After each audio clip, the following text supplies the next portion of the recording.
this session. So I'm going to be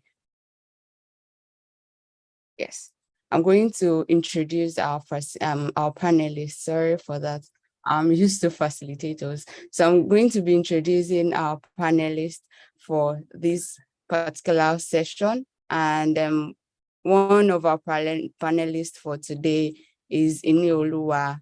Inioluwa Karunwi has over 2 years experience as a product manager and currently works as the head of client success in no-code space, helping clients build super fast MVPs and also helping manage their development teams beyond the MVP stage on no-code. He has managed the building of about 30 MVPs in different products spaces like fintech, health tech, e-commerce, edtech, construction, romance. The list is endless. And he has also worked with product serving different clients all over the world, building for Europeans, Latins, Americans, Australians, and Africans. Hi, Ini, it's good to have you here with us. You might want to say hi. It's good to, I would love to see your face as well, if you don't mind. Oh, great. Oh, hello, everyone. Good to see you. Hi. Okay, so another of our panelists is Promise.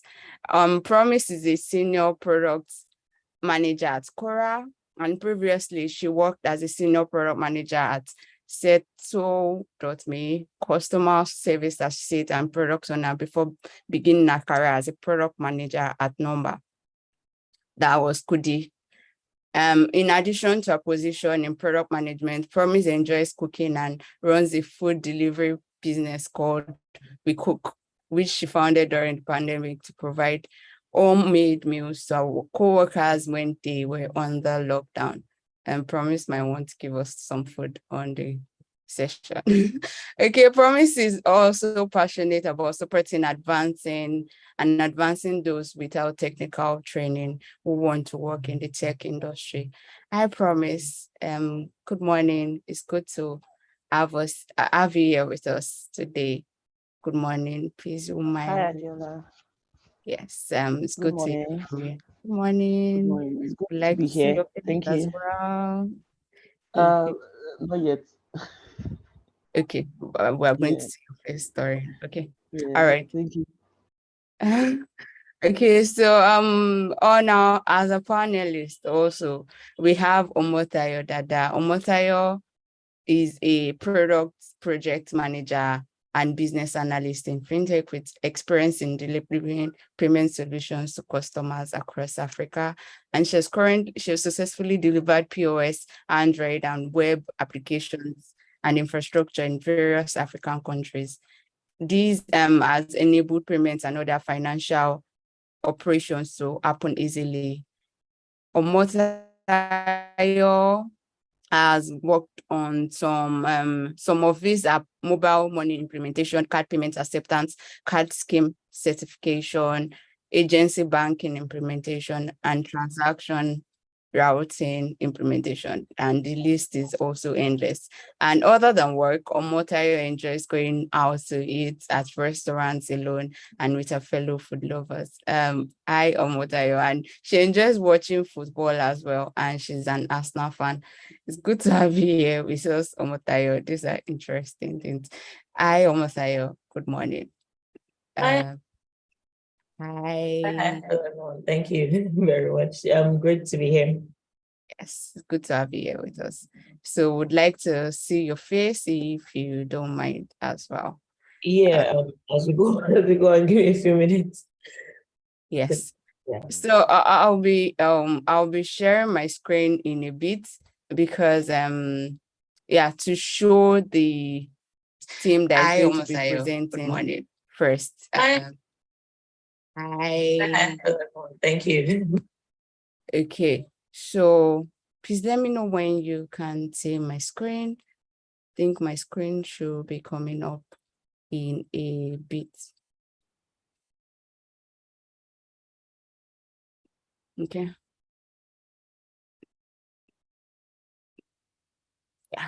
think my screen is up. So we have Team Gamma, we have Team, please let's get ready. All of the teams, let's get ready to present. And if you're going to be presenting for your team, make sure that your video is on and your audio is very clear. We can hear you as much as you can hear me. I believe that everyone can hear me on this call. So we have Team Gamma, we have Team Theta, we have Team Kappa.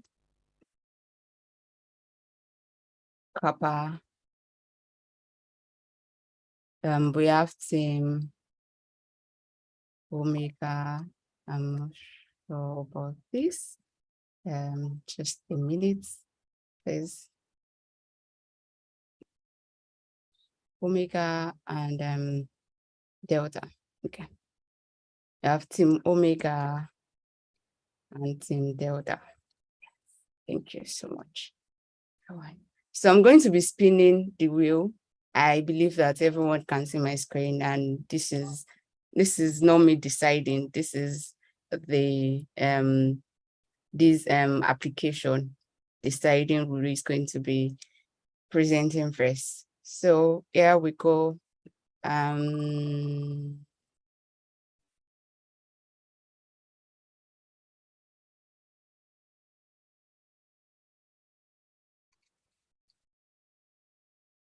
Hey. Hi, Team Delta. Good morning. It's good to have you here with us. So we can get started with your presentation. And also, I think I missed this information. We have our partners here with us. We have our partner from Engage and we have our partner from Tableau. Engage, our partners will be speaking later on in the session. So we're going to be having a break during the session for our partners to introduce themselves. So we can get started, and Team Delta, we are good to start. I'll stop sharing my screen from here so that the team can come to get to make their presentation. Hi, good morning. Hey, good morning. Can you hear me? Yes, we can hear you, Farouk. It's good to have you. Can you see my screen? Sorry, can you see my face? Or do I need to share my face? Yeah, I can see your face. I can see your face. Let me share my screen now. Yeah. Okay, I think, can you see my screen as well? Yes, now. Okay, so hello everyone. My name is Farouk. Team Delta, the team lead, and I'll be starting part of our presentation. So what we have on the screen is quite interesting. It's something we worked on. It's Cooler, digitizing waste management. Before we go down, or before we start, I would just like to give us a story of something I went through a few years ago. So I was in Port Harcourt just for a while, and I rented a house, an apartment, and everything was cool, everything was rosy, but I just noticed that our waste wasn't being picked up by anybody. So I asked neighbors, asked people around, and the only response I got was they have some pushers that come to pick the waste. And I'm like, is this for real? And sometimes these waste pushers don't come often. They come when they feel like and stuff like that. So it keeps piling. And with the kind of weather situation we have in Port Harcourt, whereby it's always raining and stuff, it's kept on getting quite irritating. So imagine you could just download an app and have a pickup truck outside your house the next day. Imagine Cooler.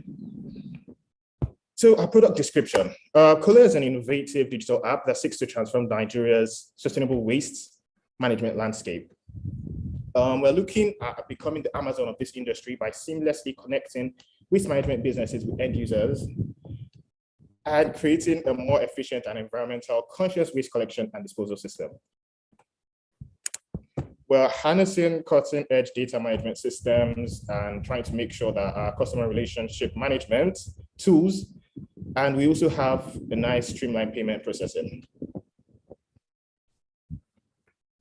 We're also going to be leveraging on advanced technology and fostering user engagement. Cola is dedicated to fostering a cleaner and more sustainable Nigeria, one waste at a time. So who is it for? Who are we making this kind of product for? It's for homeowners, it's for renters, it's for estate managers, waste management companies, government agencies, so on and so forth. The market problem: inefficient waste management practice in Nigeria, which we all know about, lack of digital solutions for waste management, limited connection between waste management businesses and end users. Yes.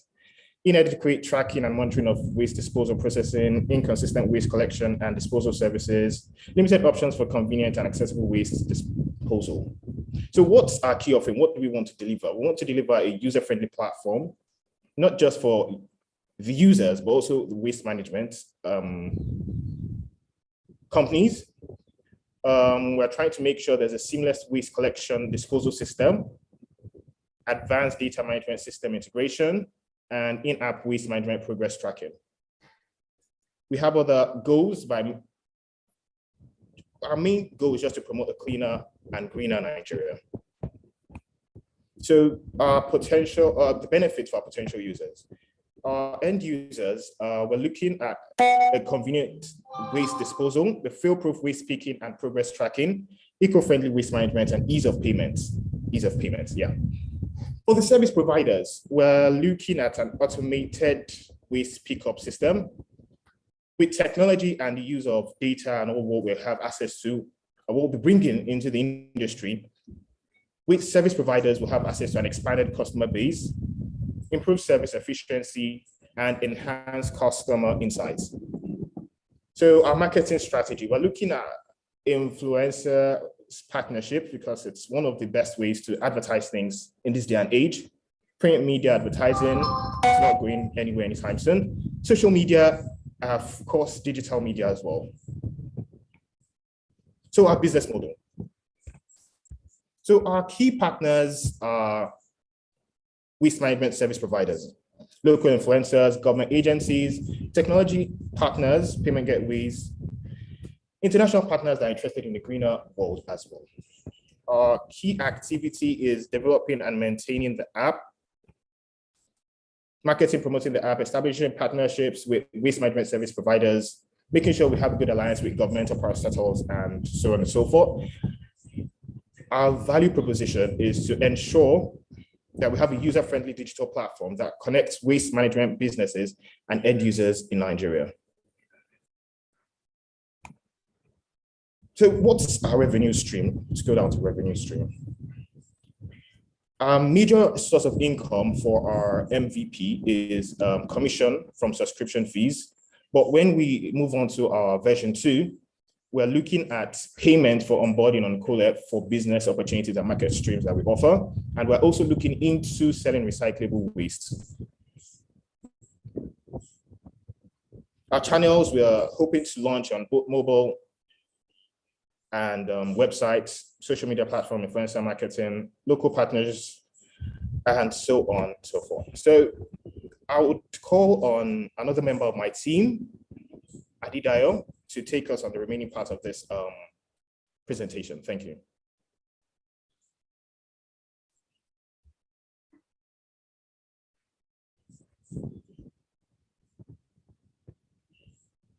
Adedayo, are you there?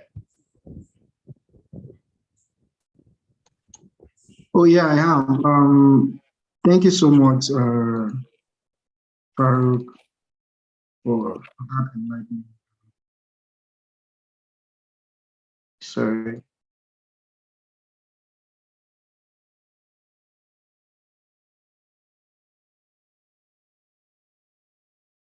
Okay, so can you see my screen?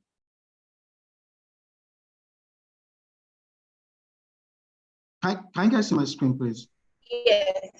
Yes, Okay, good. All right, so who is Cola for actually? We created a user persona of as you can see on screen. The first person is Oluwole. Oluwole is a 33-year-old videographer in Yaba, Lagos. Actually, Oluwole is a busy videographer, video director and producer living in Yaba, Lagos. He has a fast-paced lifestyle. He believes everything can be automated to save time. So he can do other stuff that require attention. So Kole is actually designed for people who are actually like interested in automating their lifestyle, but also are interested in using apps like Kole to actually save time. I would go over to Emanuela. Emanuela is 36-year-old. She's a growth and partnership manager at a waste management company. She is looking for ways to actually like opportunities for our companies to grow and expand. And this is exactly what Kole is actually trying to offer. We are offering, we would make sure that we onboard end users so that when waste management companies actually like, partner with us, when they onboard with us, they are not actually coming to an empty platform. They are actually like meeting their user base destination on Kole. So we have here our competition analysis, and on our competition analysis, actually, one thing that I would want us to point out is that we are also like we studied how the waste management landscape in Nigeria, and we focused on Lagos because Lagos is actually going to be our pilot test run. So we so sorry, Adedayo, your screen is not on, it's not following what you're saying. Oh, sorry. Yeah.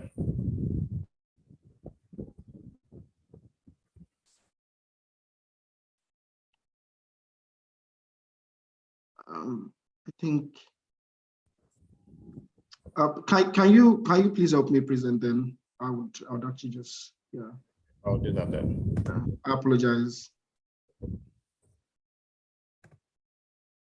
Sorry, can we all see my screen? Yeah.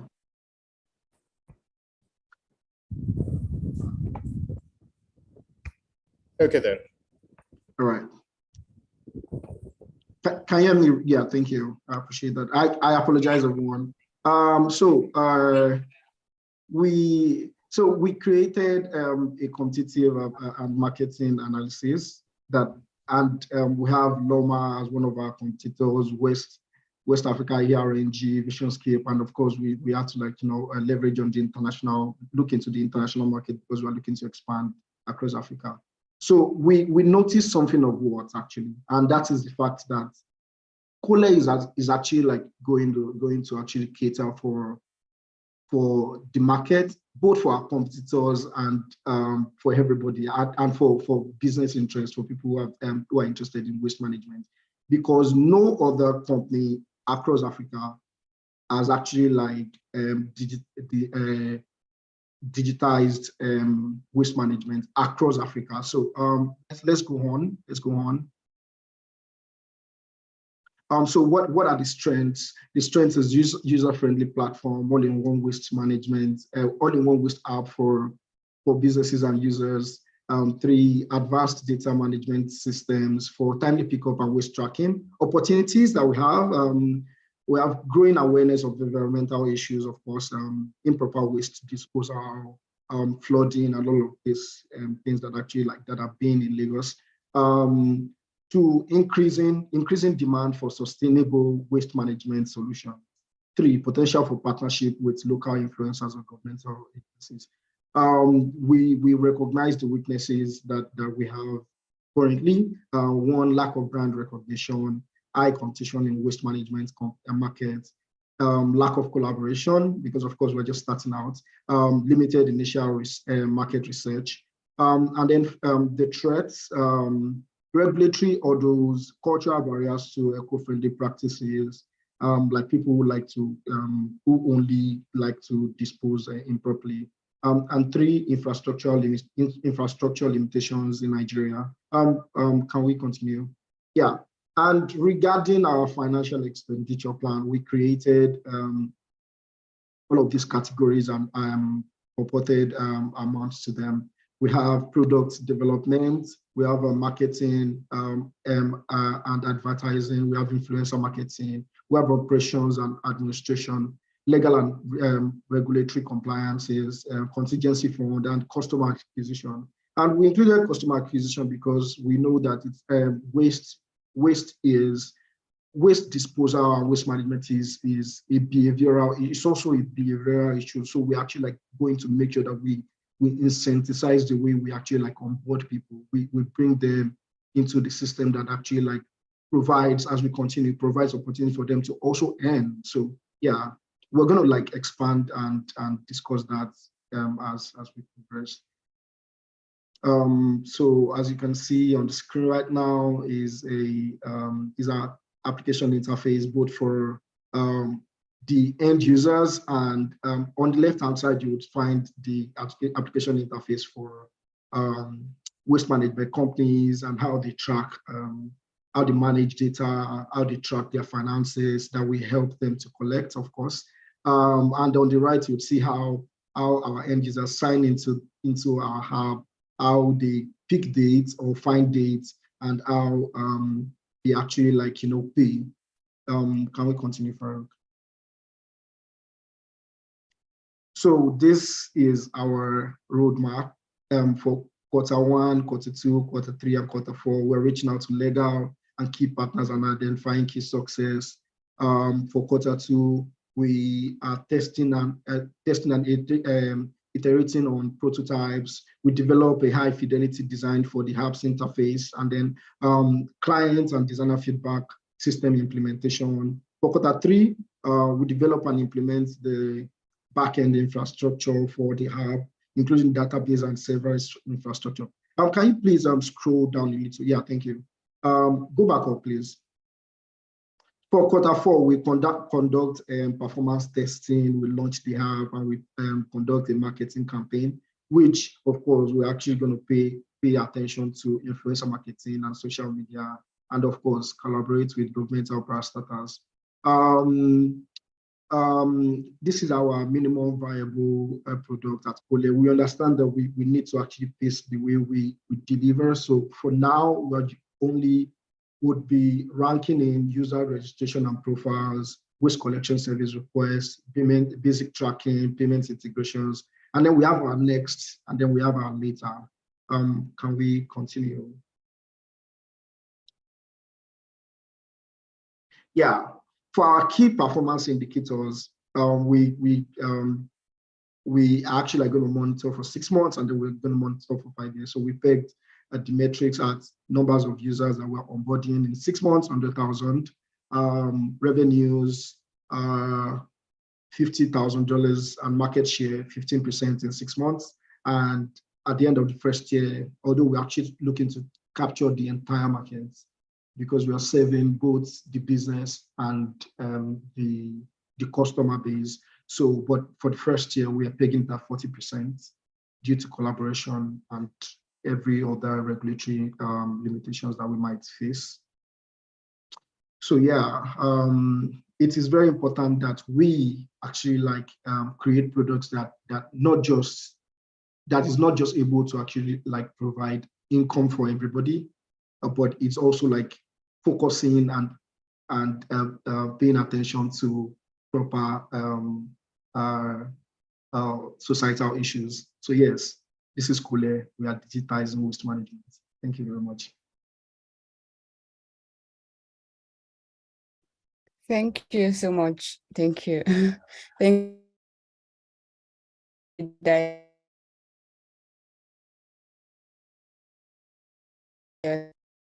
Thank you, Farouk, for that beautiful reason.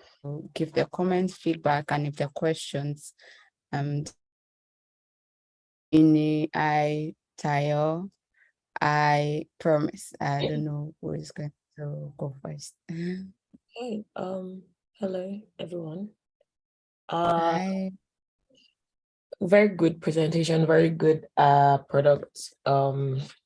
I have a few questions though, but I would want to say first of all, the problem you're trying to solve is very valid, especially in Nigeria, in Lagos. in Africa as a whole. Well, maybe not some countries in Africa, but in Nigeria, definitely. I do have I don't know if you mentioned this or if I missed it. I didn't see anything about how you actually plan to dispose the waste. So yeah, people can order for you to come pick up, but what do you do with the waste, right? So that's my first question. And my second is around the government regulation. Today in Lagos, in Nigeria, our waste management is handled by the state government. And although they have arrangements with private contractors, I don't know if you did research on that, to actually pick up waste in different areas. But the management itself is done by the state government. So how exactly have you thought of going about with, with handling that? So first thing, how do you manage the waste itself? Secondly, how exactly have you thought about going with the government bit? Thank you very much for the question, Omotayo. I'm sure that my colleague and my partner Farouk actually mentioned that what we're in the first phase of the launching, what we're actually focusing on right now is to become the marketplace, the e-commerce for waste management. Actually, we are creating a product or an app where both ends of the line can actually meet. The people who are private and public waste management companies can actually meet waste people who are looking to dispose their waste. So that is actually like basically the infrastructure that we're providing right now. So we know that, for example, people who are into waste management already have a means by which waste is actually like disposed. So they actually like, but we also understand that one of the problems that we have in Lagos particularly is that sometimes private companies actually forget to pick up waste. Sometimes they skip houses, or sometimes they do not get paid because there are so much of the data they have to like wade through, and these are the loopholes that we are trying to help everybody. So we want to keep the waste management companies happy, and then we want to keep users also happy, so they know that, oh, my waste is actually getting picked up these days, so I have to like put it out. On the flip side of this, so can you please remind me of the second question? Yeah, the second question was about how you plan to handle the government bit of it. Oh yeah.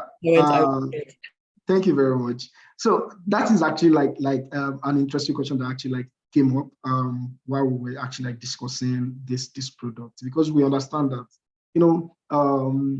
there's autonomy and of course there's rule of power, but majorly our major competitor, because Lagos State, Loma actually has a market share of about 40 to 60% in Lagos currently, and Loma does not even like capture the entire Lagos. So of course, where did you not capture private companies actually rate?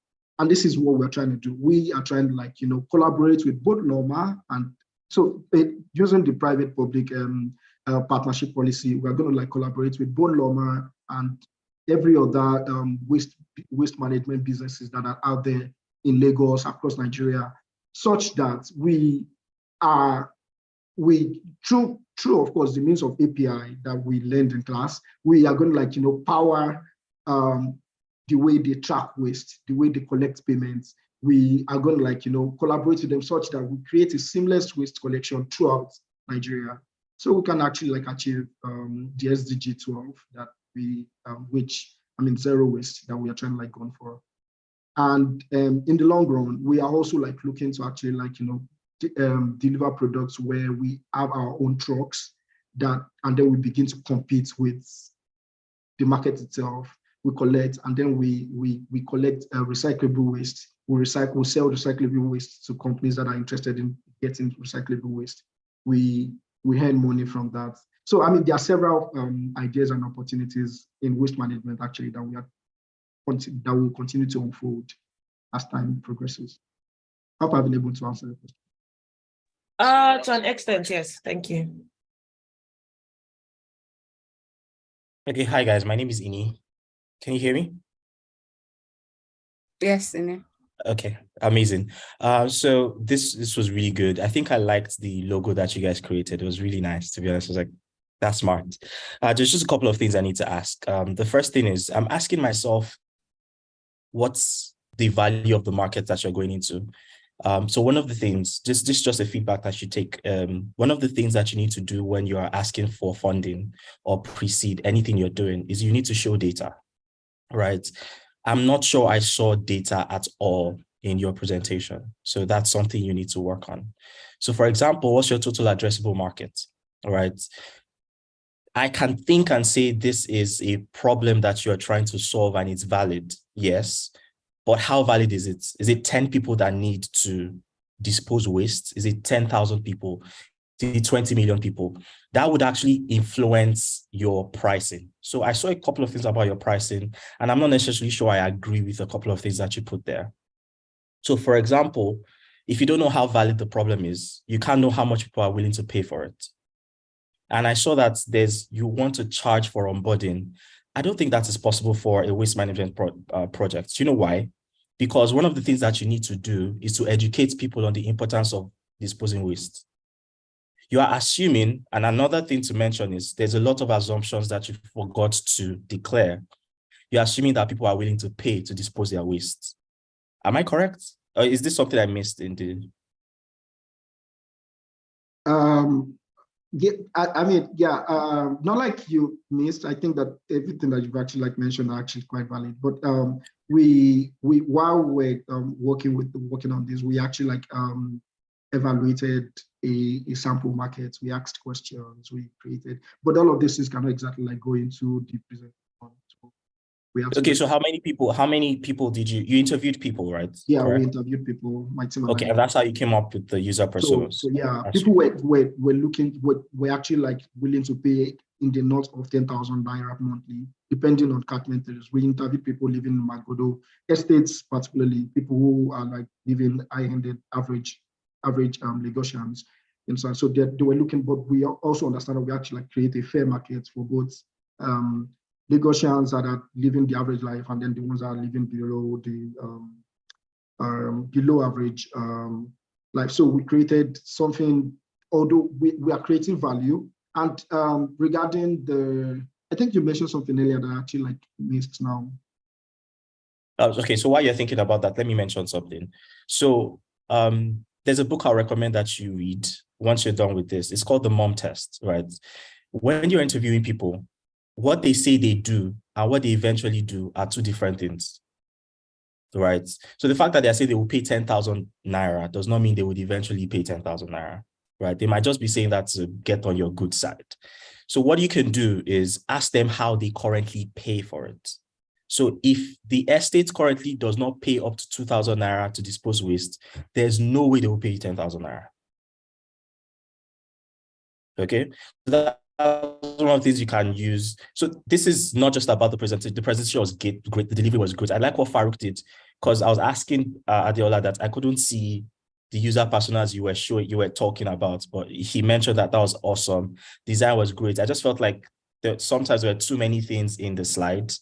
And if you're pitching to people for anything exactly, they need to, for every page, you need to figure out, okay, what should the person take out from this page and make sure that is legible, right? Because if not, you are clouding me with too much information. And in the end, I don't have anything to take away from it, from each page. So that's what you can also put in. But this was amazing. Whenever you're writing a case study, whether you're writing it to get a job, whether you're writing it to get funding, whether you're writing it at a stage of an interview, one thing to note is make sure you have data. And where you are making assumptions, declare those assumptions, right? Okay, I'm assuming people are willing to pay 10,000 naira for waste management, right? That's why we have built this business model. So I'll just stop there. Thank you very much. Thank you so much. Thank you. Thank you for the feedback. I promise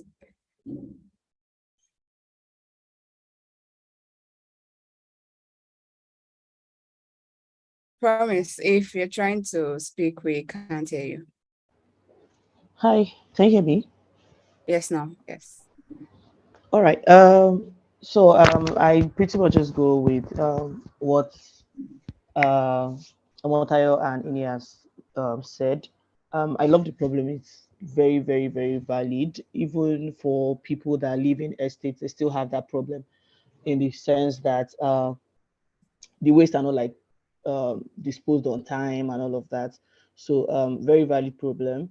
I also like the name. That I don't know if you guys thought about it, but I think some part of Nigeria they call waste and stuff kule. So that's also a smart name. I had a problem with the pricing as well, right? As Ine has said, how much are people willing to pay for waste disposal?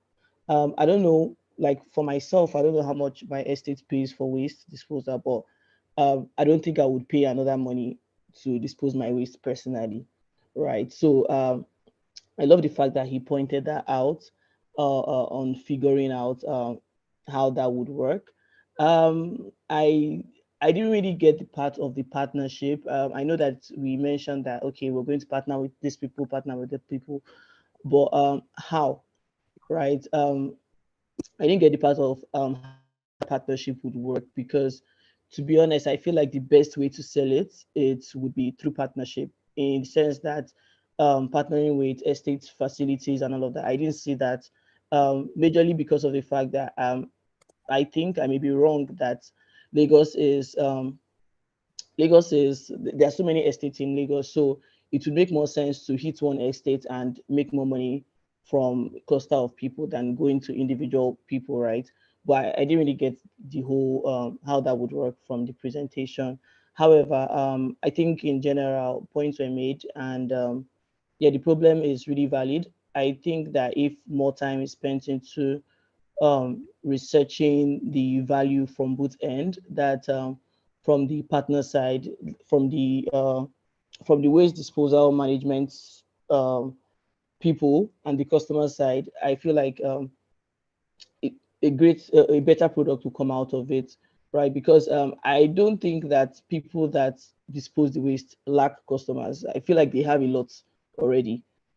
So finding like a better value proposition for both parties would make more sense. So I just think more research should go into it, or if it has already been done and we couldn't see it, then that's good then. But in general, I think it's a great presentation.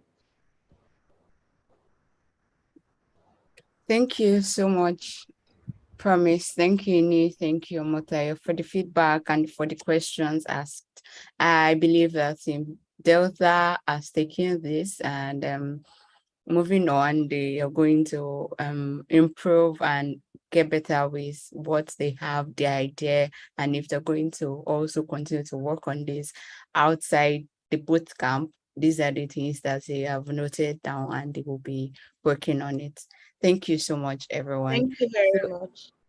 Yes, thank you, Momori. Okay, so we're going to proceed to the second team, but I would like to say something. After the second team, a partner of us will be coming up and will introduce themselves and tell us what they do and what they're going to, what their product is going to be offering us, like the benefit of it to us on the call. So I'm going to spin my wheel again so that we know the next in line, the next person to the next team to make that presentation. Good luck to all the teams. Okay. Go now.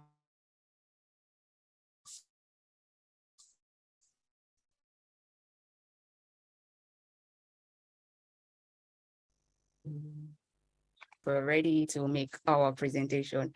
You have the floor now.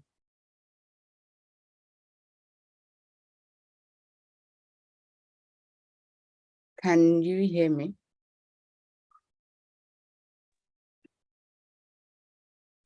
Hi, Oluwafemi. All right, I was going to ask, I lost you guys. So Gamma is next, I believe. Yes, Gamma, yes. All right. Just a moment. Let me share my screen. Okay.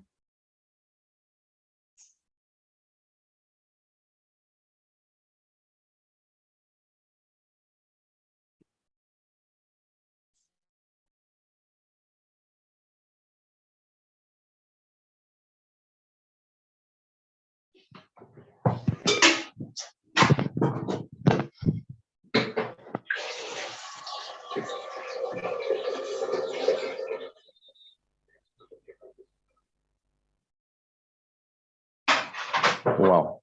Adela, please, you have access to the materials. I think I'm having issues with. Okay, so I need to make the presentation. Hi, Oluwafemi.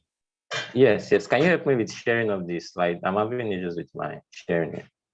Okay, no problem. I will do that right away.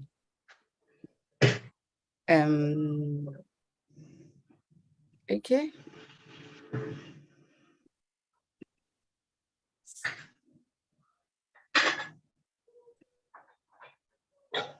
All right. Are you ready? Yes, I am ready.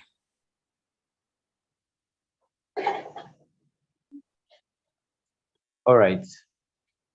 Some years ago in my area, there was a nasty issue that happened to a family that employed an housemaid, and they came back from work one day and they could not find the housemaid and their child. And before they knew it, they received a call from the housemaid that their daughter has been kidnapped and they have to pay a sum of 20 million naira. Devastating. Another story trended some months ago about an housemaid and a gate man that was employed by a family.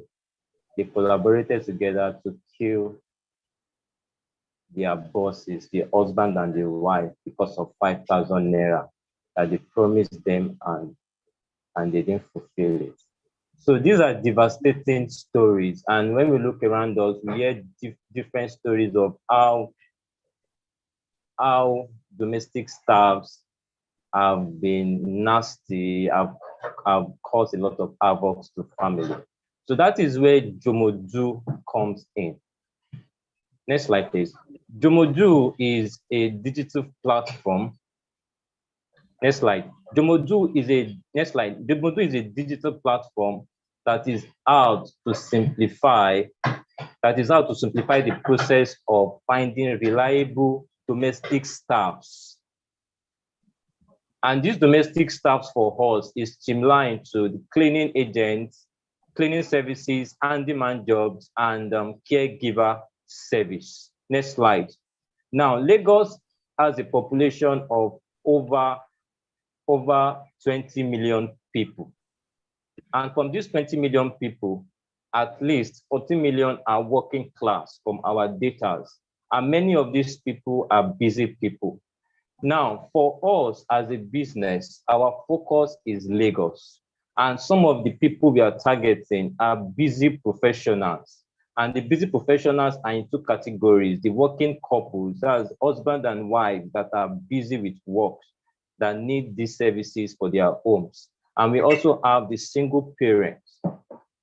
One of our target is also the elderly. There are so many elderly people that they've lost their strength to do domestic works in their house. So some of them need these services, and some of their children also need to order for these services for them. And we also have families that require additional support at home, and also individuals that require professional handyman services. Next slide, please. So for us at Jomodu, please go back, please. Go back. Go back. Yes. For us as Jomodu, yes, market problem. For us at Jomodu, we have discovered that citizens in Nigeria, especially Lagos, which is our target market, they lack access to reliable and trustworthy domestic staffs. From the stories I shared earlier on, we discover that so many people are having tough times getting reliable domestic service from people in Lagos State. And we also discovered that the stressful situations of individuals makes them require additional help, because in Lagos, traffic is prevalent. So people have gone through stress at work, gone through stress of traffic, and they need additional ends to help them out with their work, with their domestic work. Can we move forward, please? Now, we have our user persona, Adobe. Can you move forward to the user persona? We have our user persona, Adobe. Adobe is a 35 years old wife. Her and her husband are working class. They work 9 to 5. They are very busy. And Adobe has 2 kids. She has 2 kids. And one of our goals is to have an extra hand that will take care of our kids properly because of her job duties. And also, she needs helping hands for our domestic works like cleaning the house and laundry and every other type of cleaning. And she also needs a service, a caregiver that will take care of her aged mother. So she has experienced a lot of frustrations based on the previous experience she has. She has employed people that disappointed her, but now with our service, she can have access to reliable domestic staff, because as a platform, we are going to vet all our service providers and make sure that they are as clean as possible and they can be trusted. Please go back.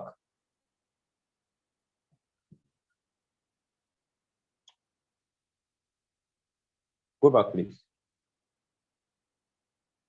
Yeah, go back. Go back. All right, now let's move forward.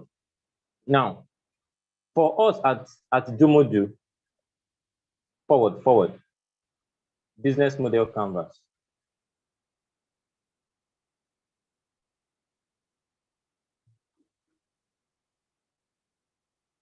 Keep moving forward. All right. Now, for us at Jomodu, from our research, competitive analysis, we discovered that we are not the first in this business. There is Eden Live. Eden Live is arguably the only digital platform that offers the kind of service we offer. But one advantage we have over them is that for Eden Live, they only offer cleaning services. But for us, we don't just offer cleaning services. We offer 3 services in one, which are the cleaning service, caregiver service, and the in-home care service, cleaning service, caregiver service, and also the handyman service.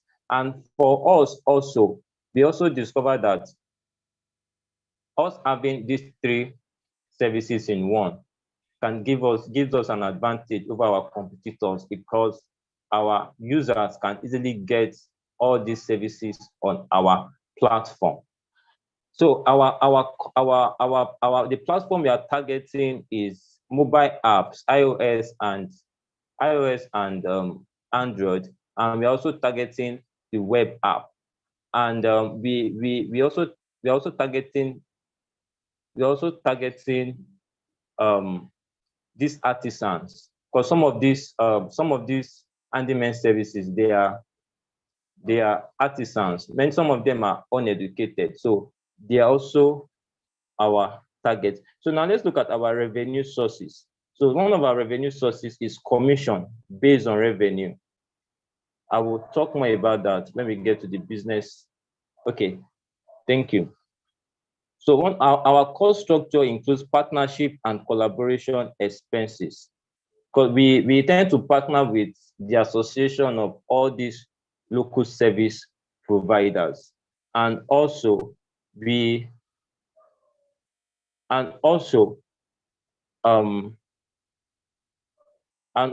channels we tend to use to create awareness are social media, we are going to use referral service, and we are going to use jingles. Jingles because many of these domestic staff, some of them don't have access to Android phone.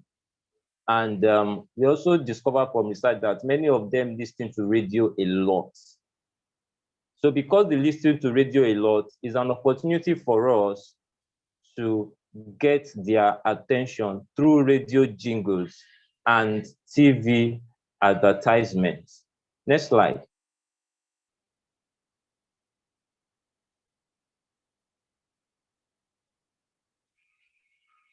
Next slide, please.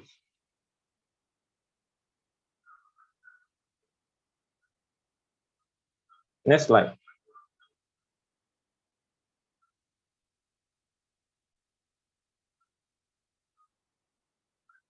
I so currently don't have any other slide, just me for this particular. Okay. Please, you can proceed. Okay, okay, our marketing strategy. So for us, our strategy is to partner. 1 month to launch, we intend to partner with all the association of all these local, all these service provider, all the association, because we believe they all belong to local association in Lagos. So with that, we can easily get verified information of some of these service providers. And also 2 weeks to launch, we intend to start onboarding available cleaning service providers and all the service providers we are offering. And once the app has been launched, we will begin our massive digital advertisement and awareness. And also using influencers in our time and age is a very strategic way of getting to the market. Next slide, please.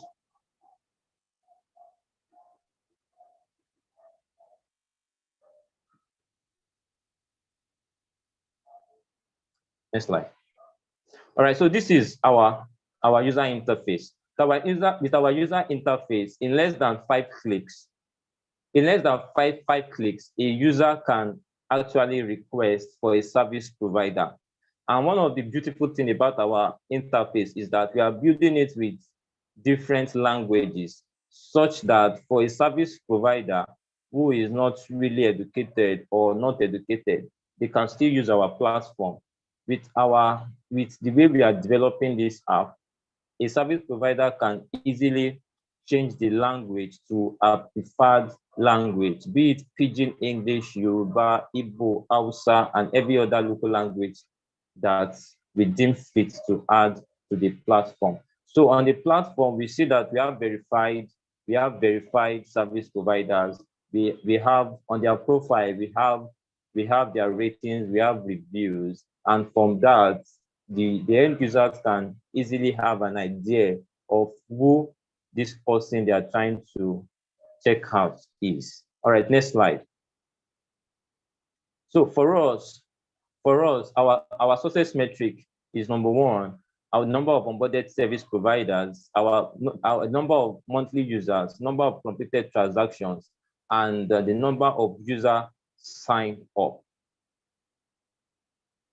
Yeah, go ahead, please. So for Jomodu, we are requesting for $100,000 for a 15% equity share in our business from Aquinos. So with this $100,000, we intend to build our application, and we also intend to use it to pay for advertisements and promotions, and also to pay for administrative and operation costs. So Jomodu is the way to go. Many people are buried on their phone 24/7, and at work they're on their system. So with us, they can easily order for these services from the comfort of wherever they are. Ladies and gentlemen, Jomodu at your service. Thank you. Thank you so much for that. Thank you. Hi. That was a good one. So I promised I Hello. yeah, Amutaya. Yes, I can. Yes. Square. All right. Thank you for the presentation. So I have a couple of questions. So first, you started with the story that had to do with safety, right? Then going into the whole presentation, I didn't really see any safety measures. I know you said one about community, but um, not everybody is going to be under a community. So um, there's a huge gap to answer that question, first of all. And from the beginning, I honestly thought it was a CCTV camera from the story you started, right? So seeing it that it's had to do with domestic staff was quite interesting. So I think the first question is, what are your verification steps? How do you ensure that you give us the safety that the product is talking about? I mean, that was literally all in my head during the whole presentation. Where is the point of verification? How are we sure? How are you vetting these people? So maybe you can throw more light into that, please. All right, thank you for that. So I mentioned something related to it, that we are partnering with the local associations to get verified information of these people. That's for those that are part of the associations. And also we are going the extra mile to partner with a verification company. There's a company that does background check on people. They do it for us. And also we train every service provider that comes to this platform. We have an in-house training for them as much as we can, online or on-site. And we make sure we put them through all we need to put them through to make sure these end users experience safety. And also we have terms and conditions that if they violate, they'll be penalized, and if possible, police will be involved. My colleagues are here they are here to also answer questions. But for that question, those are just some of the things we tend to do to ensure safety for our end users. Okay. Thank you. So okay, I understand that part. I understand the side of police. I think that is sort of, I mean, of course, we have to involve them when it happens, but that is like a reactive measure. Do you have any proactive steps to ensure that, okay, you've done your verification, but during the whole service giving, how are you protecting your users from this person coming to rob them or kidnap them or whatever? All right. For that, all right. Any Gamma team in the other wants to answer that, please? Sure. My name is Joseph, a member of the Gamma team as well. In the process of onboarding a user, whether you are someone who needs care or you're a handyman, you want to render service, or a caregiver, we have a very extensive KYC system. So before you onboard into the system, we know your ID, we know your house address, exact location in this regard, we know exactly where you stay, we have your guarantors. So before you onboard, you're going to have to be guaranteed by two people. One is a guarantor of your skill, the other is a guarantor of your character. So when you know that you have two people that can be picked up if you mess up, plus we have the exact location, and we also did a background check on you. These are details that you will know we have. So I think this will put people in check to know that whatever they do, we'll definitely link back to them. So these are some of the checks we have in place at the moment. All right, thank you. Please, can you go over the pricing structure? I don't think I caught that. Maybe someone can just throw a little light on that, please.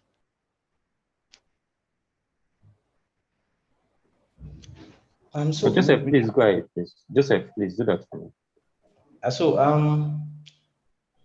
We have three categories of services. We have the on-demand service, we have the caregiving service, we have the cleaning service. So we broke them down into two types of payment. We want to encourage subscription payment, but subscription payment cannot be done for on-demand service. So we're focusing on subscription for cleaning service and caregiving service. So if you want to engage in these two services, we prefer you to go through a subscription model. But then the subscription is optional. You can just want someone for a one-time service. So that is by the way. So we have the subscription model for caregiving and cleaning service, and then we have the one-time service model for on-demand service. I'll talk a little bit about the subscription. So the way the subscription work is, I think we have a price range. I don't know if you can like display the document, the pricing stage. We have a price range for caregiving service. If you, depending on the kind of service that you need, if you need just a caregiver, there's a price. If you need a psychotherapist, there's a price for it. So there's a price range depending on what you need and what is involved in the service that you require. This is for caregiving now. So if you need someone to take care of a parent, there's a service. If you involve bathing, if you involve cooking, there are service charge that is included with that as well. Now for cleaning service, it is exactly, yeah, thank you. For cleaning service, it depends on the number of rooms. So if you are cleaning just one parlor and one room, we have prices for parlors, we have prices for rooms, we have prices for every additional room, we have prices for bedrooms, we have prices for kitchen. So all you have to tell us is, because we want our price to be as dynamic as possible, we don't want to charge you 40,000 for a service that for a room that is not that big, or you really don't need that much. You shouldn't incur that much expenses. So it's a very dynamic pricing where we charge you per the number of rooms, the number of kitchens, the number of toilet and bedrooms you want to clean. So that is a little bit as to our pricing. And our price is at the moment a little bit below the market charge. And this is in comparison with Eden, with Grey Matter, I think one other service as well. It's a little bit below the market offering. And this is just to enable us to penetrate the market even further. And we're also including a very, very easy to pay system where you can easily pay from the app. As I said, for cleaning service and caregiver service, we are mostly interested in subscription. So you just pay monthly, and then if you want your schedule to be twice in a week or twice in a month, you select it and then you pay the charge. And then all you have to do is just sit back and then just know when a new schedule is coming. If someone is coming to clean your house this week or Monday on Tuesday, whichever is convenient for you. So that's that for subscription side. For the recurring service, that's a little bit complex because it's a very manual process. So someone comes to check what they want to do. I want to repair a tap. The tap man comes, or the plumber comes, checks to see the damage that is done, what he needs to do, the material he needs to buy. He goes through all that, then he tells you how much the material cost, and then its cost of service. So basically what we're trying to do is we have a consultation fee. The consultation fee involves, it can be virtual, it can be physical. So the handyman will review what he needs to do. He will see what the damage that is on ground or the service he needs to render. He will draw up a list of materials that he needs. Now I'll talk about that later. A list of materials that you need. Once you see list of material that you need, we send the user the price of the materials and the hourly cost of the person, of the handyman. So depending on the time he spent, if he was supposed to solve that problem in 1 hour and you had to do 2 hours, we will charge like for that time. But the material fee is fixed. So depending on, at the end of the consultation, the customer will know exact charge of the material. And if he wants to buy his material separately, he's free to do that as well. The hourly cost will come after the service is rendered. So the user will know, okay, this person spent 30 minutes in my place fixing this problem, and this is the charge for that 30 minutes. So basically that's just a rundown of our pricing for both recurring, subscription-based, and then on one-time service. I don't know if you have any further question. Sorry, I just have a follow-up to that. Sorry, very quickly. You said the charges will come after the service is rendered, correct? Yeah, we have three charges. Consultation fee comes before, material fee comes immediately after consultation before the job is done, or service cost. Okay, so Eden Life is not in Lagos, so I don't really know their structure. Is this how Eden does theirs? No, Eden does not do on-demand service. This is purely our model. Okay, so from experience, I've worked in a B2B that had to do with a marketplace where people hired people to do certain services. There's always issues with getting people to pay, always. Yeah. So how is that going to work? Are you going to collect people's cards? Are you going to threaten them if they don't pay? Because they have done the work already, or unless you expect your handyman to unfix what they fixed. And you have to pay them, right? The handymen are contracted to you. So you guys have to pay them for the work that they did. So the payment timeline is before any job is done, you've paid for consultation fee. Before any job is done, you've paid for material fee. Now, hourly cost comes after the job is done, but then your card is already on our platform. So we charge your card immediately. Immediately the service is rendered because you know the time this person spent. So we charge your card immediately after the service is rendered. What if there's no money in my card? I actually have a bunch of questions with this your pricing model. I think those are the concerns that Iniolua was also trying to voice. First of all, consultation fee for a plumber to come and check what is wrong. I'm not going to bloody play that. I don't know. Maybe my question should be, where did you what did you base that pricing model on? I'm a typical Nigerian. I'm even a bit more considerate, I would say, than a typical Nigerian. I'm not going to pay a plumber to just come and check what is wrong with my sink. I can tell you that my pipe is burst, is leaking. So you're not saying I have to pay for the plumber to either come or virtually check what is wrong with my pipes, then I'll not pay for material, then I'll not pay per hour or per time that he spends. That's not going to work. So if the guy comes and does a 10 minutes job in 3 hours, I'm going to have to pay for that time because he's spread it out. We all know how to waste time. I don't think a time-based for these kind of services that you're trying to offer, and this is my own opinion, and I stand to be corrected, right? I don't think the consultation fee model is going to work. And I don't think that the time-based one as well is going to work. So I guess what I will be asking is, what did you base your fee structure on? How did you come up with it? So that if it makes sense, I mean, I'll be convinced and say, okay, I was wrong, But like right now, I'm looking at it and it just seems absurd that I would pay, because I have tried Eden, even though it is not for like offering of plumbing services and all that. You can do like food subscriptions and the rest and other things. I'm not convinced about your pricing structure. So I want you to let me know how you came up with it. And I also have other questions, but I don't know if Promise is done. But because this one was based on the pricing, that's why I said it. Yeah, so just to piggyback on what she said, I've had like plumbers come to my house like a couple of times, and once they come, they check, and immediately I pay them to go and buy the materials, and they come back and fix exactly the same period, right? So as she said, I don't think I'm paying any 1.5 for you to come and check. I mean, it's part of your job to check what it is. So I'm not sure how I want to pay for that. And also the time base, it wouldn't work because once they know that there is it, once of course your staff or whoever is coming to fix it know that it's time based, people would purposely take the piss. So maybe you can let us know what.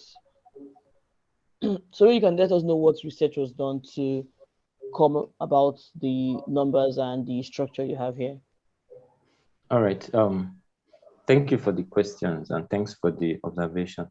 So for the consultation fee, now we discovered that most homes, when they have plumbing issue, they deal with plumbers one-on-one.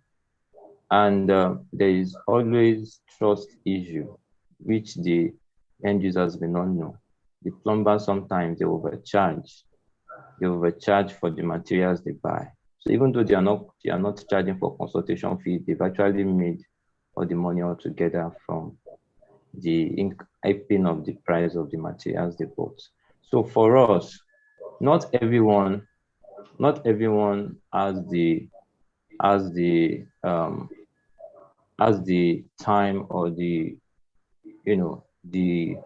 time or the skill to check whatever is wrong. Your pumping machine has a fault. All I want is my pumping machine to work. I don't care what happens. I call a plumber, come and my pumping machine is not working. Come and check what is wrong with it. All right. For such, we intend to, not everyone will want us to consult. Some will check what is wrong and call us to come and fix it. So for those that want us to come check, we are charging for consultation. All right. And also to defeat to defeat the attitude of the plumber hyping the price of cost of materials.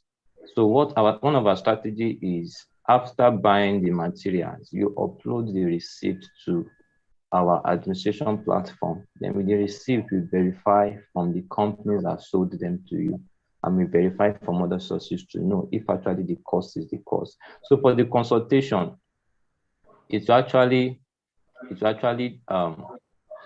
may actually work. Don't let me say it will actually work. It may actually work for those that just want the job to be done. They don't care. They just want the job to be done. They don't want to know what happened. You come and check and you fix it. So those are the kind of people that the consultation will fit for. But the consultation is not for everybody. It's for those that want us to come and check before we fix.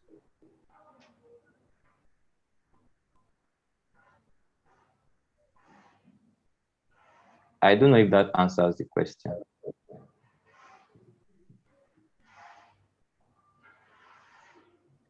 So well done. I just wanted to give a bit of my input. Well done. This was really good. I did have some issues with the design of your presentation and the process. So for next time, just practice, maybe just practice sharing your screen and all that, so those issues don't come up. Because, for example, if this was actually where you needed money from me, I won't give you anything, to be honest, because it didn't feel like you guys prepared very well because of those little itches. But I think you guys put in a lot of work into this, and it shows. I can see that. One of the things I wanted to ask is, so I can see that Eden Life is your direct competitor. That's like your main competitor at the moment. The only way you are differentiating from Eden Life is you are giving one extra service aside from what they currently do, right?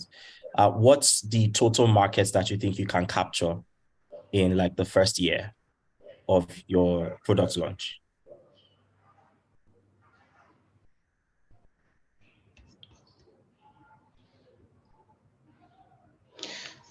Within the first year, we are looking to capture, because this is like our pilot run, Lagos is our pilot run, close to at least 50 to 60% of the market, and even new market. Of the total market of caregivers and stuff like that, right? The total market. What's the total market?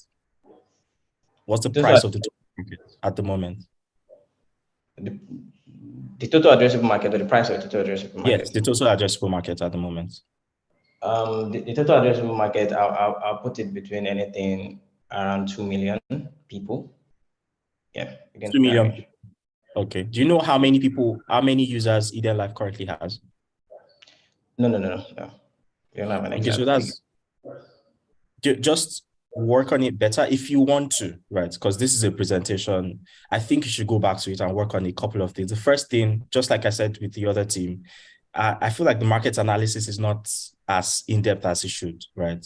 So you can't say stuff like, I will capture 70% of the market. You don't know what the market is, right? You don't even know what your main competitor is capturing at the moment. You don't know what their issues are, what you're trying to solve. So one of the things I would expect that you do is you find out what problems people have with Eden Life, right? Those are opportunities for you to win the market. Maybe not necessarily win, but start at least, right? One of the things I would have mentioned is, to be honest, Eden Life is, correct me if I'm wrong, I'm not so sure because I don't follow Eden Life so much. It's in Lagos, right? Only Lagos. Yeah. So there's other states that can generate revenue that you can start from, right?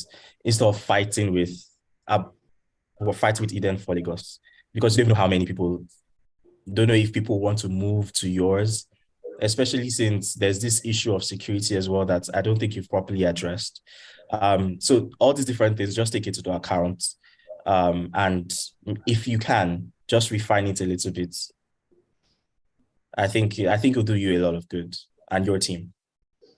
All right. Thank you very much. Okay. So I wouldn't want to waste so much more time. But I did have, I think the security thing that Promise first mentioned and Ine has mentioned as well, was something that I was thinking of. Because I know that, I don't know if it was you or who was presenting, said that you reach out to societies or people in communities. What communities? I didn't see examples. Especially for people that are going to be doing like care, maybe not for physiotherapy, for nursing, you can, reach out to nursing association. But if I want to hire someone to come and help me around the house and not just cleaning, I'm going to, like, what company? You said there's a company that does background check. What's the company? What's their credibility? What are the communities you're reaching out to work with for these people, for the people that are going to be with you? What is the security, not just for your customer, but for your staff as well?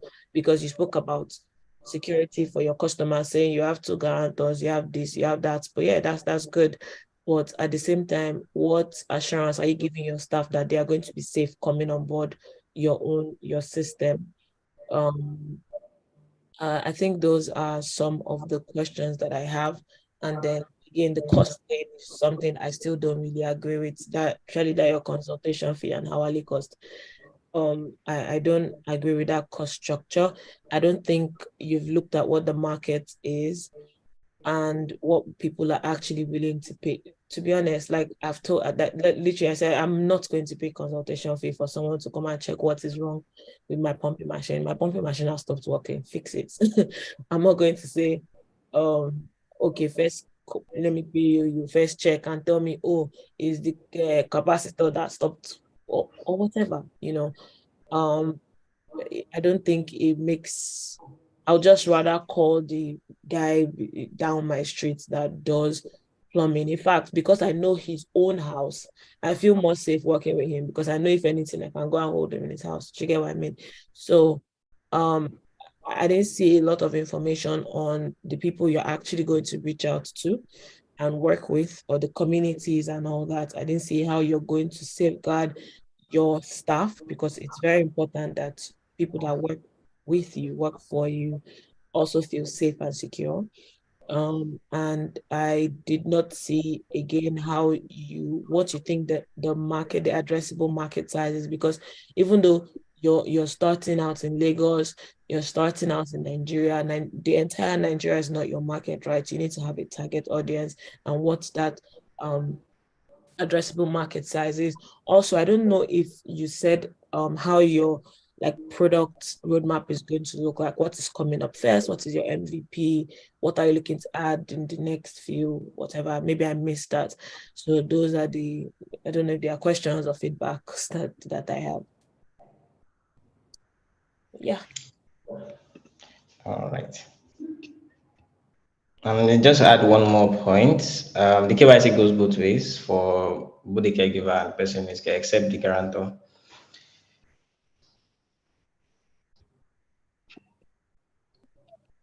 Okay, thank you. Thank you so much, Ini. Thank you so much, Promise. And thank you, Motayo, for that feedback and the questions and the comments. I believe that everyone in Team Gamma has taken that. And if you're going to go back to the drawing board, they can make use of all of these things that have been stated, work better on your pricing, do your market analysis better, get numbers and all of the information all of the data that you need for coming up with a better structure and pricing. So right about now, I mentioned earlier when we started this session that we have our partners here with us. So our first partner to go on this session will be Engage, and we have Aaron with us. So Aaron is going to give us a brief introduction about Engage and what they do, what's their offerings and the benefits of the product to us. Hi, Aaron. Good morning, and it's good to have you here with us. And after Aaron is done, we're going to continue with our presentation. So this is just going to be like a very short moment, a short break to listen to Aaron from Engage. Hi, Aaron. Hi, Adiola. Let me put on my camera. Hi guys, I hope you can hear me. Yes, we can see you. Can you hear me? Yes. Cool. Thank you so much for inviting me to join you guys today. It's been interesting listening to the presentation by the Gamma and the Beta team. So let me share my screen. Hope that's fine. Yes. Okay. Please let me know if you can see my screen. Yes, the screen is up now. Okay, cool. Once again, thank you so much for the opportunity for this session.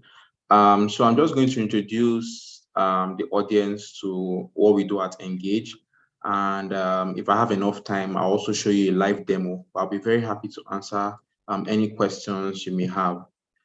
So my name is Aaron, and I currently lead the growth team at Engage. And Engage is an online platform that makes it easy for businesses to create and launch personalized messaging campaigns. Now, to go into it right, our main job at Engage is to help businesses to send the right message to the right customer at the right time and through the right channel. Now, if you look at the customer journey holistically, I'm sure during this product management course, you must have discussed the customer journey extensively. And coming from a growth angle, there's what we call the Pirate metrics, which includes acquisition, activation, retention, revenue, and referral. So these are stages that your customer goes through when they use your product. So at each stage of the customer journey, what Engage does is that Engage now makes it easy for businesses to be able to communicate to their customers at each stage of the customer journey. So for example, when a customer signs up to use your product, those communications that you have with the new sign up, Engage covers that. When a customer makes payments, the kind of communications you have with the customer when they make payments, etc., Engage covers all of that. But we'll go deep into our key features. The first thing we allow you to do at Engage is that we allow you to keep track of your customer data. So with Engage, you can see an overview of your customer data. Now, this customer data is broken into two parts. There's what we call customer attributes. I remember when Team Gamma were talking about this their handyman product, and they were talking about information like the customer's location, the customer's name, the customer's phone number, the customer's email. Those are what we call customer attributes. Then the other type of data that we allow you to keep track of on Engage is what we call customer events or customer actions, which are those specific actions that a customer takes when using your product. So let's say, for example, I was with the Kule product, the first team Beta, their product. Now, imagine that I'm using that product and I order for someone to come and pick up waste from my house. Now, that action I took, placing that order, right, is what we call a customer event or a customer action. So Engage allows you to keep track of this data. So now that you're keeping track of this data, you can now use that data to create what we call unique customer segments. So remember, I talked about the customer journey, each step of the customer journey, the actions that customer takes when they're using your product. So with Engage, you can use our unique customer segmentation to group your customers into different segments, depending on, the actions they take. I'll show you a very short demo once I'm done with this slide. The third thing we allow you to do is that we allow you to send broadcast or one-time messages to your customers via different channels. So we support email, we support SMS, we support in-app notifications, we support push notifications, and we also support live chat. So with the fact that you are tracking your customer data, you put them into different segments, you can now send them targeted messages. So this time around now, you don't have to send generic messages, right? You don't have to send one message that fits all. Because of the fact that you have used our unique customer segmentation to group your customers into different groups or segments, you can now send them targeted and personalized messages through our different channels that we support. Then the fourth thing we allow you to do is that we allow you to create and manage a help center. So creating help centers have become very important for businesses because, along the line, customers are going to have questions. There are things they'll need to, understand about your product. So at Engage, we allow businesses to create help centers so as to improve customer satisfaction, because if your customers have questions, it's not every time they want to speak with a customer service team. So when you have a help center, it's easy for customers, to find answers to whatever questions they have.